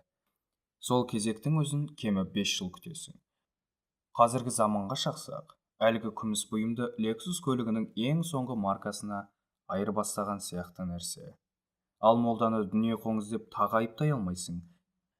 Себебі кеңес заманда кез келген жәдігерді қара базарға да шығару мүмкін емес. Сатуға тырыссаң, спекулянт деп соттап жібереді. Сондықтан молда да ол белдікті басқа жерде сата алмайды. Майдан шебі Алматыға ауысты. 1984 жылы өзбек еліні мәдениет министрінің орынбасары қызметінен алып, Алматы облыстық атқару комитеті төрағасының орынбасары қызметіне бекітті. Бұл қызмет Торғай облысында атқарған хатшылық міндеттен де төмен лауазым. Себебі Торғайда істегенде облыстық комитеттің басшысы болды. Қазіргі түсінікпен айтқанда облыс әкімінің орынбасары. Ал ендігі қызметін тағы да біздің түсінікпен тарқатсақ, мәдениет басқармасының басшысы деңгейінде. Яғни бұған дейін атқарған қызметтерінің ішіндегі ең төменгі лауазым. Оны тағы да мәдени айдауға ұшыратқан Алматыдағы кәрі коммунистер. Мұндай айдаудың бір жаманы: бастамаларың мен жобаларың аяқсыз қалып кетеді. яғни тыңғылықты жұмыс жасауыңа мүмкіндік бермейді. Бірақ өзбек елі мұның алдын алып отырды. Ол басқа қызметке ауысқан сәтте бұрынғы жобаларын сенімді бір адамға тапсырып кететін. Мәселен, өзбек елі торғайдан кетіп бара жатып, сондағы мәдени істерін Еркін Әуелбековке аманаттаған. Ол жайлы Мұхтархан Манаповтың мынадай естелігі бар. Өзекең торғайдан кеткесін арқалықтағы жағдайымыз жаман болған жоқ. Себебі Сақан Құсайымовтың орнына 1978 жылы бірінші хатшы болып Еркін Әуелбеков келді. Ол да арда туған азамат. Өнер мен мәдениетке қамқоршы болды. Әртістердің үйін Польшадан келген сапалы жиһазбен жабдықтады. Өзбек елі сияқты театрға келіп жағдайымызды жиі сұрап тұратын. Өзекең де мәдениет министрінің орынбасары болып тұрғанда бізді назарда ұстады. Еркін Әуелбековпен өзбек елінің қамқорлығының арқасында шығармашылық қырымызды дамыттық. Өзбек елі мен Еркін Әуелбековтың тағдыры ұқсас. Екеуі де ұлт үшін жанын беретін жанашыр әрі іскер тұлға. Заманында Алматыдағы кәрі коммунистердің тепкісін бірдей жеді. Мәдени айдаудан көз ашпады. Болашақта Еркін Әуелбеков туралы қалам тербеп жатсақ, оның да ұлт үшін жасаған ерліктерін кеңінен баяндаймыз. Өзбек елі Алматы облысына кетіп бара жатқанда, Жұлдыз журналынан «Ұйқыдағы арудың оянуы» деген очеркті оқып қалды. Бұл шығарманың авторы Әбіш Кекілбаев. Қазақтың ескісін бір білсе, Әбіш білер. Тарихи ескерткішін бір қадірлесе, Әбіш қадірлер деп, өз орнына мәдениет министрінің орынбасары етіп, Әбішті қойып кетті. Себебі өзбек елі министрдің орынбасары қызметінде отырғанда, республика бойынша 25 мың тарихи мәдени ескерткішті тізімге алып, 15 мың музей жәдігерін жинаған. Енді осы жұмыстардың шашауын шығармай, әрі қарай жалғастыратын сенімді адам қажет еді. Бұл жылдары Кеңес одағы саяси жағынан да, экономикалық тұрғыдан да ауыр дағдарысқа кірді. КСРО-ның бас хатшылары кәріліктен қаусап, бірінен соң бірі өліп, Кремльдің миы ашып жатты. Ауған соғысы үшін халықаралық ұйымдар КСРО-ға санкция салды. Әлемдік нарықта мұнай бағасы құлдырап, бюджет тапшылығы қатты сезілді. Қазақ СССР-інде жартылай анархия орнады. Сол кезеңде өмір сүрген жұрт жақсы біледі. Ел ішінде жартылай салынып, соңына дейін соғылмаған ғимараттар қаптап кетті. Осындай әлем тапырақ жағдайда өзбек елінің жүйесі жұмысқа қасақана жекті. 100 жерден білікті басшы болсаң да, қираған, күйреген, тұйыққа тірелген ситуацияны аз уақытта реттеп үлгермейсің. Ол жаңа қызметіне кіріскен шақта обком бюросында өзбек елінің мәселесі қаралды. Облыста 15 жыл бойына істелмеген шаруалар үшін оны орынсыз айыптап, қатаң сөгіс жариялады. Бұл өзбек елінің өмірінде алып тұрған алғашқы сөгісі. Шамасы, Алматыдағы кәрі коммунистер бірін қалмай өзбек еліне бас көтертпей жаншып тастаңдар деп жасырын бұйрық берген тәрізді. Себебі бюро мүшелері асқан ұйымшылдықпен кірісті. Өзбек елінің абыройын қорғап, ешбірі болыспады. Арнайы тапсырыс екенін содан біл. Құрылысқа жауапты хатшы мен басшының ешбірі жазаланбады. Құрылыс саласын басқармаса да, бәріне кінәлі өзбек елі Жәнібек болып шыға келді. Оның қызметке жақында келгенін де есепке алмады. Ол кезде Алматы облысының бірінші хатшысы Марат Меңдібаев деген шенеунік еді. Өзбек елге қарсы облыстағы саяси интриганы сол ұйымдастырды. Өзбек еліден жасы кіші екеніне де қарамады. Құдды бір тапсырма алған адамдай, өзбек елінің кез келген бастамасына кедергі болды. Мұндай ырың-жырыңға ынтасы жоқ өзбек елі бірден Қонаевтың қабылдауына кіріп, қызметтен босатуды сұрады. Алайда оларға да істің көзін білетін маман керек. Бірақ маманның иілгіш, көнгіш мінезі болуы шарт. Бұл шартты өзбек елі қабылдамады.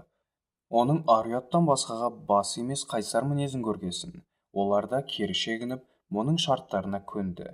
Мәселенің бетін ашып алған соң, өзбек елі торғайда жинаған тәжірибесін енді Алматы облысында қолданды. Адам өз жұмысын шабытпен атқару үшін оған әмәнді шығармашылық қатынас керек. Ал шығармашылық мәдениетпен тығыз байланысып тұр. Демек, экономиканы көтеру үшін жұрттың мәдени деңгейін өсіру керек. Осы идеяға құлай берілген өзбек елі Алматы облысындағы қараусыз қалған тарихи, мәдени жәдігерлерді мемлекет қарауына өткізді. Тізімге іліккен ескерткіштің бәріне жеке паспорт жасап, бір жола хаттап қойды. Жамбыл, Сүйінбай, Үмбетәлінің кесенесі мен музейін жасап шықты. Өзбекәлінің Алматы облысында жасаған жұмысы жайлы Зақаш Камалетдинов мынадай естелік айтады. Бірде іссапармен еңбекші Қазақ ауданында болдым. Бір совхоздың жақында ғана құрылысы біткен мәдениет сарайын көріп тамсандым. Өзекеңнің қолтаңбасы байқалды. Ондай сарай көптеген аудан орталығында әлі жоқ. Өзбекәлі мәдениет үйінің орындығына дейін өзі таңдапты. Оны да беделін салып, басқа республикалардан алдырған сияқты. Сапасы көзге ұрады. Өзекеңнің бір қасиеті ол алыстан басқармай, қызметке тіке араласатын. Кез келген құрылыс басында өзі жүреді. Өзбекәлі Алматыдан ұлт аспаптар музейін құрды.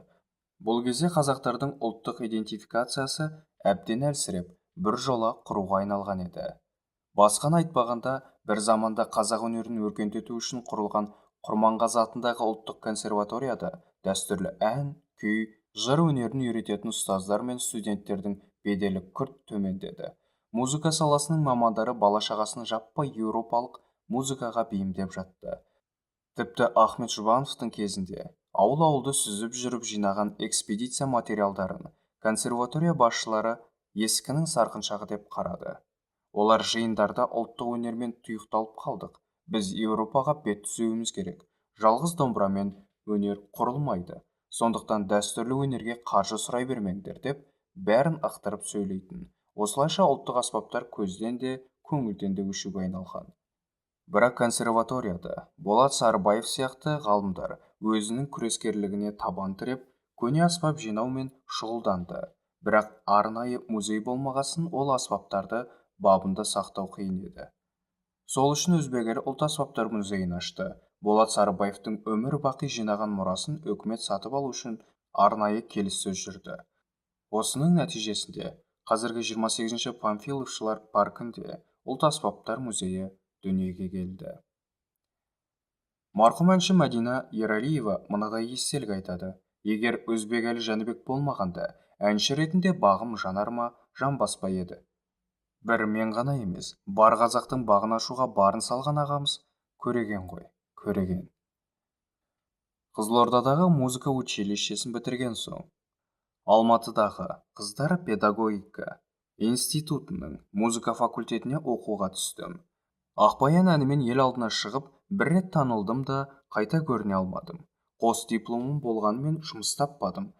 Бармаған жерім, қақпаған есігім қалмады. Мені ешкім жұмыс қалмайды. Не қазақ концерт, не филармония, не театр. Бәрінің айтатыны, дауысың баланыкі сияқты. Детский дауыс дейді. Тауым шағылғасын, ағалардың ақылмен кандидаттық диссертация қорғау үшін ғылым академиясына жұмысқа тұрдым. Тақырыбымды белгілеп, ғылым академиясының архивінде отырсам, Өзбекәлі аға өтіп бара жатыр екен. Жүгіріп барып амандастым. Шырамытып тұрған кісідей бетіме қарап тұрды да: «Мадинасың ба?» деді. Мен бас изедім. «Мұнда не қылып жүрсің?» «Диссертация қорғайын деп жүрмін аға», дедім. «Сенің бағың ғылымда емес, сахнада. Диссертация қорғамай-ақ қой. Көп болса Қазақстанда бір ғалым кем болар. Ертең сағат 11-де маған кел», деді. Жүрегім алып ұшып айтқан уақытында жеттім. Ол кезде өз ағаң Алматы облыстық атқару комитеті төрағасының қатардағы орынбасары болатын. Өз ағаң құрған Адырна сазген фольклорлық ансамблінің белді мүшесі болып әлемді шарладым. Гастрольдік сапармен шетелдік көрерменге концерт қойдық. Бір күні өз ағам: «Халықтың жүрегінен туған Ай Қарагөзді орындап көрсең қайтеді?» деді. Күтпеген нәрсем, ойланбастан: «Ой аға, ол өте күрделі ән, менің даусым келмейді», деп басымды ала қаштым. «Ай Қарагөз сені шыңға шығарады. Орында», деп нұсқау бергендей сыңай танытты. Тәуекелге бел буып дайындалдым. Репетицияма өзі қатысып қадағалады. «Мына жерін олай айтпа, бұлай айт», деп қоңыр даусымен қосылып әндеткенде біраз нәрсені білмейтініме ұялдым. Сөйтсем, ол кісі торғайда жүргенде Ай Қарагөз әнін тыңдаған екен. Халық жадынан ұмытылып кеткен бұл ән Торғай әуендері фестивалінде қайта жаңғырыпты. Қазақ биі және Ольга әшей. Өзбекәлі халық биін жаңғырту үшін Алтынай халық би ансамблін құрды. Оның шығармашылық ұжым болып қалыптасуына Ольга Всеволодская Галушкевич есімді педагог балетмейстер үлес қосты. Ол 20 жыл бойына қазақ биіне қатысты мағлұмат жинапты.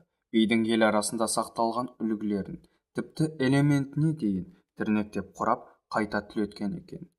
Өзбекәлі кітабында Галушкевич жайлы жылы естелік айтып өтеді, бірақ кеңірек тоқталмайды. Біз оқиғаны тереңірек білгіміз келіп, мәлімет жинадық. Бағымызға орай Тойған Ізімова есімді куәгерді кезіктірдік. Ол мынадай естелік айтты. 1972 жылы Ақтөбенің би колледжін бітірген соң мені кәсіби биші ретінде Арқалыққа жіберді. Басшылар бұрынғы қонақ үйдің бірінші қабатын босатып, бізге жеке бөлме етіп берді. Ол кезде жаспыз, жатуға тоқымдай жер болса, соның өзіне мәзбіз. Арқалықтағы мәдениет үйінің ғимараты тар еді. Ол жерде түске дейін театр әртістері дайындалды. Сосын кешкі 6-ға дейін 2 сеанс кино көрсетті. 6-дан 10-ға дейін театр әртістері спектакль қойды. Түнгі сағат 11-ден бастап филармония қыз-жігіттері репетиция жасады. Кейде таңғы 5-6-ға дейін кідірдік. Бір қызығы, түнгі репетицияны Өзбекәлі келіп бақылайтын. Сонда біз: мына кісінің үйі жоқ па, бұдан басқа ісі жоқ па, білдей бір обкомның хатшысы емес пе, деп күңкілдеп жақтырмай жүретінбіз. Ол кісі қарап отырмай жиі сынайтын: әй сен қыз, бұрын сахнаның мына жағынан шығушы едің, бүгін неге басқа тұсынан шықтың, деп қаталып сұрайтын. Бір жолы жастық жігермен өзімді тежей алмай: ағай, билеп жүрген сіз емес, сахнаның иесі біз емеспіз бе, деп айтып тастадым. Батылдығым ұнап кетті ме? Онда сенікі дұрыс, қалаған жағыңнан шыға бер, деп бірден жеңіле салды. Өзі Арқалықта эстрадалық ансамбль құруға барын салған, бірақ дегені болмады. Алматыдан келген жас әншілер Арқалыққа тұрақтай алмай кері көшті. Сосын Өзбекәлі шертер фольклор ансамблін құруды қолға алды. Алматыдан Болат Сарыбаев ағамызды алдырды. Оразғазы Бейсенбаев деген аспап жасайтын шебермен Малғаждар Әубәкіров есімді сазгерді қоса шақыртты. Режиссер Қадыр Жетпісбаев шертердің алғашқы бағдарламасын құрды. 1974 жылы 7 наурызда шертер ансамблі ашылды. Қазақта би болмаған деген әңгіме сол заманда өршіп тұрды. Әсіресе орыс зиялылары тарапынан айтылатын. Тағдыр тағылымын оқысаңыз, Өзбекәлі би өнеріне ерекше тоқталады. Қазақта би болмаған деп кемсітіп сөйлеуге өлердей қарсы. Былай қарасаң, әлем мәдениетінің жауһары опера мен балет өнері де әуелде еш халықта болмады. Оның бәрі заман дами келе жетіліп шыққан адамзаттық құндылық.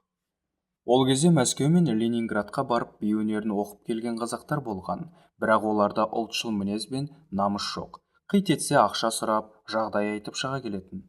Өзбекәлінің бір мінезі ондай мәңгүрттермен істеспейді. 1972 жылы Арқалық театрының әртістері еуропалық бір қойылымды сахналады. Олар Мәскеудегі Шепкин атындағы театр училищесін бітіріп келген талантты түлектер еді. Спектакльді тамашалауға осы әртістердің Мәскеудегі ұстазы Владимир Смирнов қатысты. Өзбекәлі оны Арқалыққа арнайы шақыртқан. Смирнов қойылымның сапасы мен биік деңгейін көріп риза болды. Осыдан соң Смирнов пен Өзбекәлінің достығы беки түсті. Дастархан басында өзі: маған қазақ биін теориялық тұрғыдан зерттеп, академиялық бағытын шегелеп беретін ғалым тауып бер, деп Смирновқа қолқа салды. Қонағы келісті. Көп ұзамай Өзбекәліні Мәскеуде тұратын Ольга Галушкевичпен таныстырды.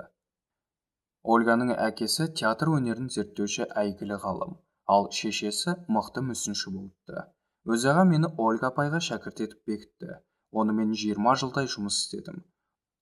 Ол 1956 жылдан бері мұғалім екен. Маған сабақ беру үшін Мәскеуден Арқалыққа келіп жүрді. Арасында Мәскеуге мен бардым. Өз ағам соған қатты мүдделі болды. Бір кісі ескіше бейқимылын біледі дегенді құлағы шалып қалса, ол сол заматта астыма көлік беріп, сол ауылға аттандыратын. Бір күні Өзбекәлі Ольга апайды қолқа алып, сүгірдің шалқыма деген керемет күйі бар, соған би қойып берсең, деп өтінді. Айтқаны екі болмады. Ольга апай шалқымаға әдемі би жасап берді. Билейтін ұлттық киімді өзбек елі Мәскеудегі Большой театр шеберханасында тіктірді. Көздің жауын алатын әсем киім мен иығыма торсық қойып, сахнаға шықтым. Түрлі қимыл қозғалыспен көшпенді халықтың мәдениетін сипаттадым. Соңында оркестрде отырған қыз-жігіттерге қымыз құйып бердім де, биді ілтипатпен аяқтадым. Жұрт өнеріме риза болды. Кейін Қобыланды батыр спектаклін қойғанда да, Ольга апайым қойылымның құнарын ұлттық би элементімен байытты. Өзбекәлі Ольга апаймен кездескен сайын қазақта бұрын мынадай болған деп тұрмыс-тіршіліктегі құнды элементтерді айтып отыратын. Ольга оны ести сала кітапханаға барып, түбін қопарып, содан би қимылын шығарып, оған пәлсапа сіңіріп, сахнаға алып шығатын. Кейбір мәселеде келіспей қалса, екеуі дауласып кететін. Ондай кезде Ольга бірінші шегінеді. Сөмкесінен шылым шығарып, асықпай шегіп, ойланады. Сосын жарайды, Өзбекәлі Жәнібекович, уәжің дұрыс, дейді де іске кірісіп кетеді. Алматы облысына келген соң Өзбекәлі Ольга апайды алдырып, мені қасына қосып, би жинап келіңдер деп жұмысқа жекті. Ұзынағашақта Үмбетәлі ауылында жасы 90-нан асқан Жамал Қырғызбаева есімді әже тұратын. 90-нан асса да әжеміз тың еді. Киіз басады. Қарияның киіз басу өнерін соңына дейін бақылап отырыңдар, деп Өзбекәлі бізді Үмбетәліге жіберді. Өзі телефон соғып, әкімдерге ескертіп қойды. Ольга апай жүнді шыбықпен сабаудан бастап, оны түту, тарау, жаю, ою, салу, шеге орау, ыстық су құю. Соңында жігіттердің киізді домалатып шыққанға дейінгі процесін ерінбей бақылады. Бақылаған кезде ұйқымды келтіріп, жалқаулыққа сүйрейді дейме, кім білсін тамақ ішпейтін, шылым шегіп, кірпік қақпай отыра беретін. Тіпті арасында Жамал әже екеуі қол ұстасып билеп те кететін. Бір кезде шаруа аяқталды. Су жаңа киіз буы бұрқырап, оюлары жалт-жұлт етіп дайын болды. Бұдан соң Ольганың ісі басталды. Жадына тоқып, көкірегіне түйіп алған әрекет қозғалысты театрға келген соң көркем түрге түсірумен әуре болады. Біраз уақыттан кейін әженің қимылы көркем би болып сахнада сөйлеп тұрды. Міне, Алтынай би ансамблінің репертуары ұлттық бимен осылай толысқан. Ольга апа 1993 жылы дүниеден өтті. Оның аяқтай алмай қалған Бақсылар биі еңбегін Өзбекәлі өзі аяқтап жарыққа шығарды. Өзбекәлі және Нұрсұлтан. Өзбекәлі Жәнібек тағдыр тағылымы естелігінде экс-президент Нұрсұлтан Назарбаевпен қалай танысқаны жайлы мынадай мәлімет береді. Ол Украинаның Днепропетровск қаласында кәсіптік техникалық училищеде оқыған, сосын Қарағанды металлургия комбинатында шойын қорытушы болып жұмыс істеп жүрген. Комбинатта істеп жүріп, тың жанындағы ВТУЗға оқуға түскен. Сөйтіп жүріп, ВЛКСМ-нің орталық комитетіне мүшелікке кандидат болып сайланып алды.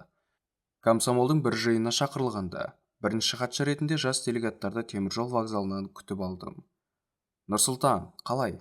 Десем, Алматыда сезді мені көрген ұмытып қалыпты. Сіз кім боласыз? Деген қарсы сұрақ естідім. Қасындағы жолдасы жеңінен тартып құлағына сыбырлап, бірдеме деп айтып жатты. Нұрсұлтан Назарбаевпен осылай танысқан едім. Бұл 1962 жылдың сәуір айы болатын. Содан 1970 жылдың аяғына дейін оның партия қайраткері болып қалыптасуы менің көз алдымда өтті.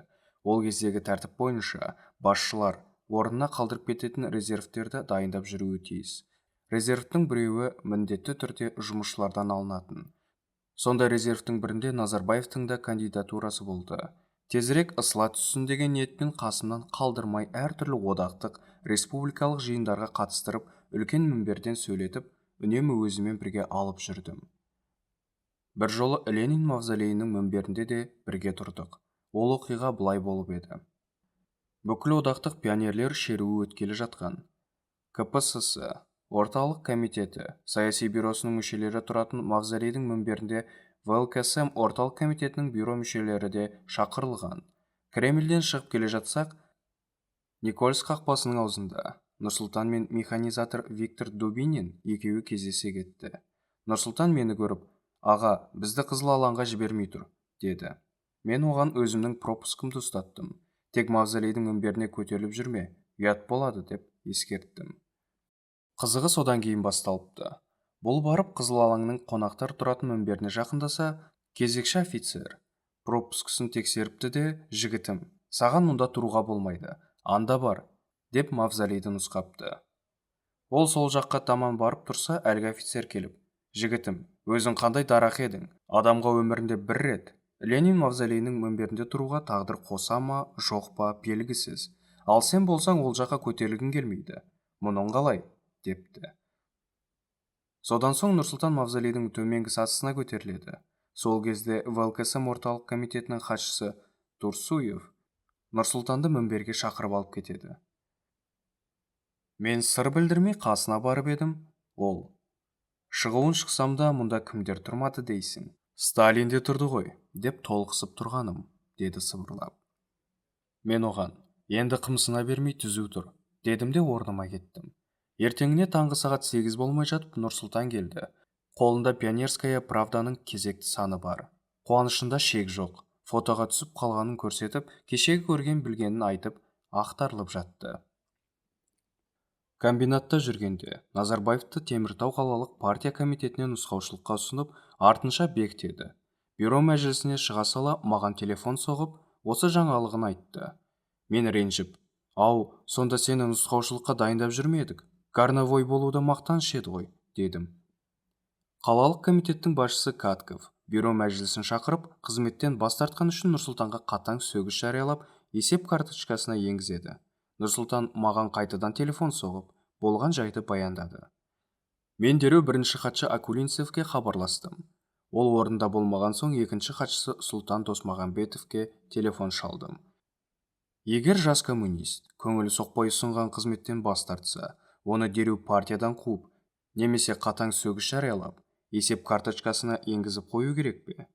Катковтың мұнысы сорақылық дегенімде, ол шұғыл шара қолданатынын айтты. Осылайша бұл мәселе шешілді. Кейін Назарбаев оң бағытпен де, сол бағытпен де деген кітабында Мәскеуге, Павловқа телефон соғып едім дегенін айтады. Шамасы жұмыс басты болып ұмытып қалған шығар. Шынында олай емес еді. Оны сол кездегі обком басшылары да жоққа шығара қоймас. Бәлкім елбасы өзінің қазіргі тұғырының биігінен осындай ұсақ түйекте біз сияқтыларға қарыздар болып көрінуге қымсынғандықтан Павловқа сілтеп отырған шығар. Сұлтан Досмағамбетов істің адамы еді. Сол күні-ақ 4 сағат өтпей жатып обкомның секретариатын шақырып, Теміртау қалалық партия комитетінің Назарбаевтың есеп карточкасына жазылған қатаң сөгісті бұзып, Катковтың өзіне қатаң ескерту беріпті. Мұны да маған обкомнан бұрын телефон соғып Нұрсұлтанның өзі хабарлаған еді. «Аға, мұнан бұлай мен газовщик болып істейтін болдым», дегенін естіген едім.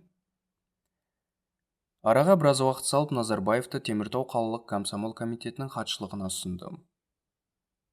Акулинцев оны көндіре алмағанын хабарлады.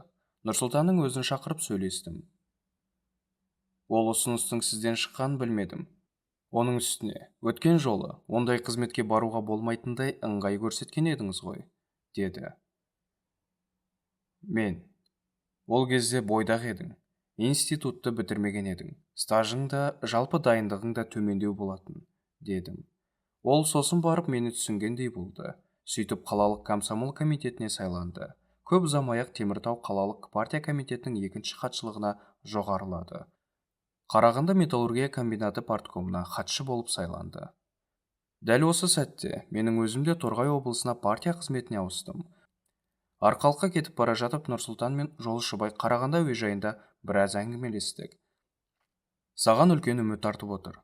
Қазақстан магниткасының парткомына анау-мынау адам хатшы боп сайлана бермейді. Мәскеудегі, Алматыдағы басшылардың қай-қайсының болса да есігін теуіп ашып кіре бересің, деп күлдім. Ол да тағдырына риза екенін аңғартқандай болды. Өзбекәлі Алматыға оралғасында Нұрсұлтан екеуінің арасы өте жақсы болған. Оны Өзбекәлінің ұлы Нетжанның мына естелігінен аңғарамыз. 1975 жылы үйлендім. Ол кезде әкем халықаралық байланыстар бөлімінің меңгерушісі болатын. Сол жылдары Алматыда қазақы нақышта той тойлау атымен құрған еді. Әкем арнайы домбыра шалдырып, келініне беташар жасатып, барлық игі жақсыға иілдіріп сәлем салдырды. Үйлену тойым мейрамханада дүркіреп өткен жоқ. Бәрін қосқанда 90 шаршы метр болатын 4 бөлмелі пәтерде ұйымдастырдық. Ағайын туыс тойға деп ауылдан бір қап күріш, бүтін бір қойдың етін арқалап келгені есімде. Той алдында әкем тұла бойымызды өлшеп алды да, тігіншіге барып, ұлы мен келініне қазақша ою-өрнегін жарқыратып, ұлттық киім тіктіріп әкелді. Тойда келіншегім сәукеле киіп отырды. Әлі есімде, тойдың бірінші бөлімінде Мұхтар Шаханов тамада болды. Бірақ ол баяу сөйлейтін болғасын, тойды қыздырып әкете алмады. Жақсы ақын болғанымен мықты асаба емес екен. Екінші бөлімде тамадалық тізгінді Нұрсұлтан Назарбаев алды. Ол нағыз асаба екен. Елдің бәрін күлдіріп отырысты қайнатып жіберді. Жануардың жүріс-тұрысын салып, анекдот айтып, қонақтарды күлкіге қарқ қылды. Ойын ойнатып, ешкімнің ішін пыстырмады. Әсіресе әйелдер жағы тамадаға риза болғаны сонша, шіркін, қандай жігіт, міне нағыз азамат, деп оның өнеріне тамсанып қол соғып, аузының суы құрып әңгімеледі. Нұрсұлтан барлық қонаққа ерекше әсер қалдырды.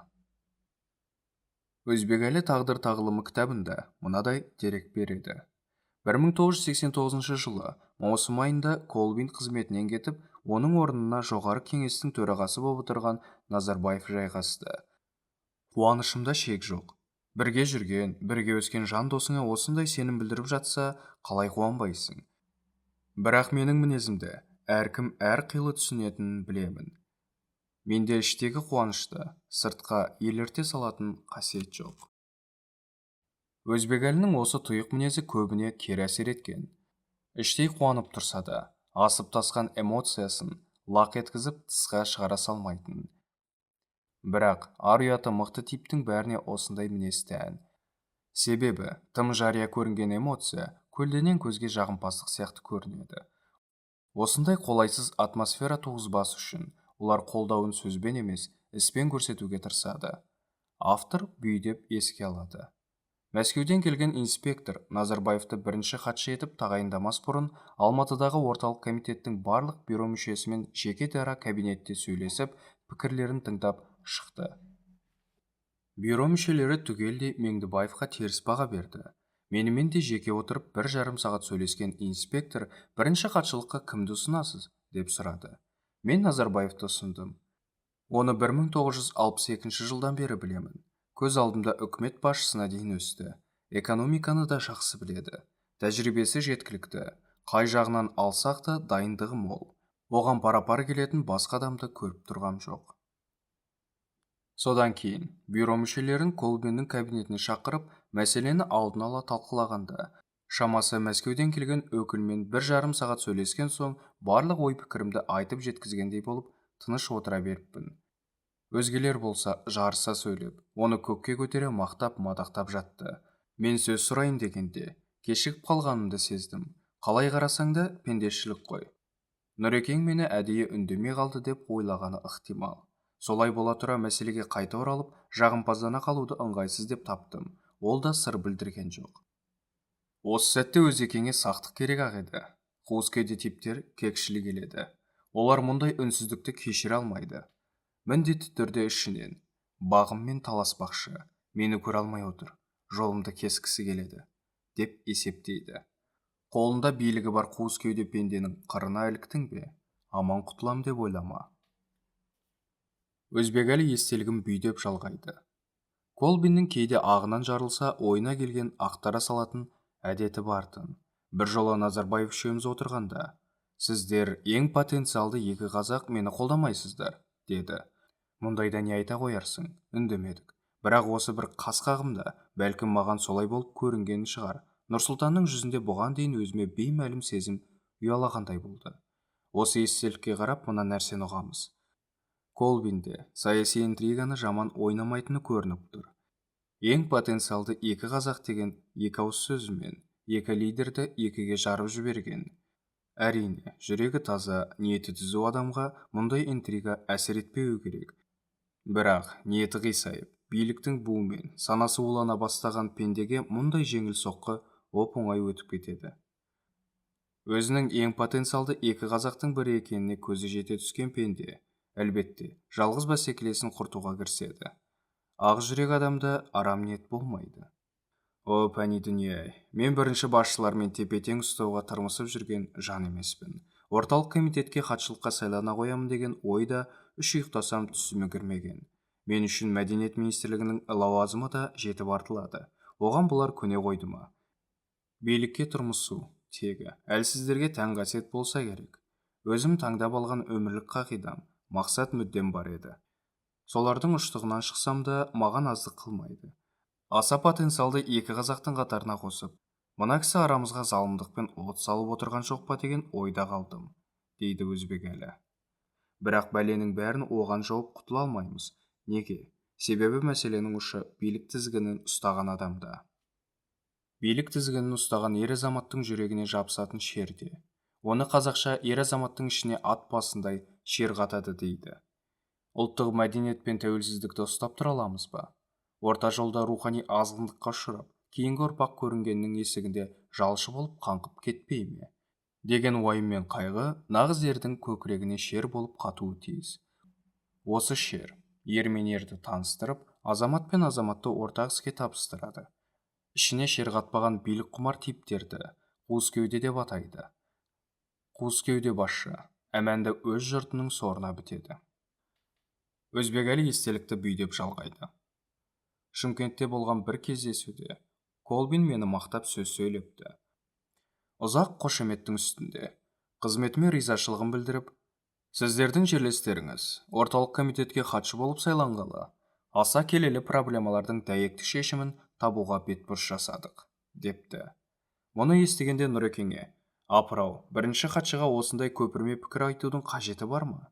Оны әркім сансаққа жүгіртіп жүрсеше, дегенімде, ол, онда тұрған не бар, деп күмілжіді де қоя салды. Осыдан ақ болашақ президенттің оның сондай болатынына менің күмәнім жоқ еді. Өзіме деген көзқарасының өзгере бастағанын сездім. Бұл жерде Колбиннің сөзі әппақ болғанымен, ниеті қара. Бар ойы екі ірі қазақты шағыстыру болды, делік. Ендеше неліктен екі потенциалды қазақтың біреуі оның ықпалына түсіп, ағасына көзқарасы суый бастады. Естелікті әрі қарай оқысаңыз, экс-президенттің пиғылына түскен салқындықты анық байқайсыз. Менде бақталастық пиғыл болғанымен, бәсекелес адам болып көріндім бе, қайдам.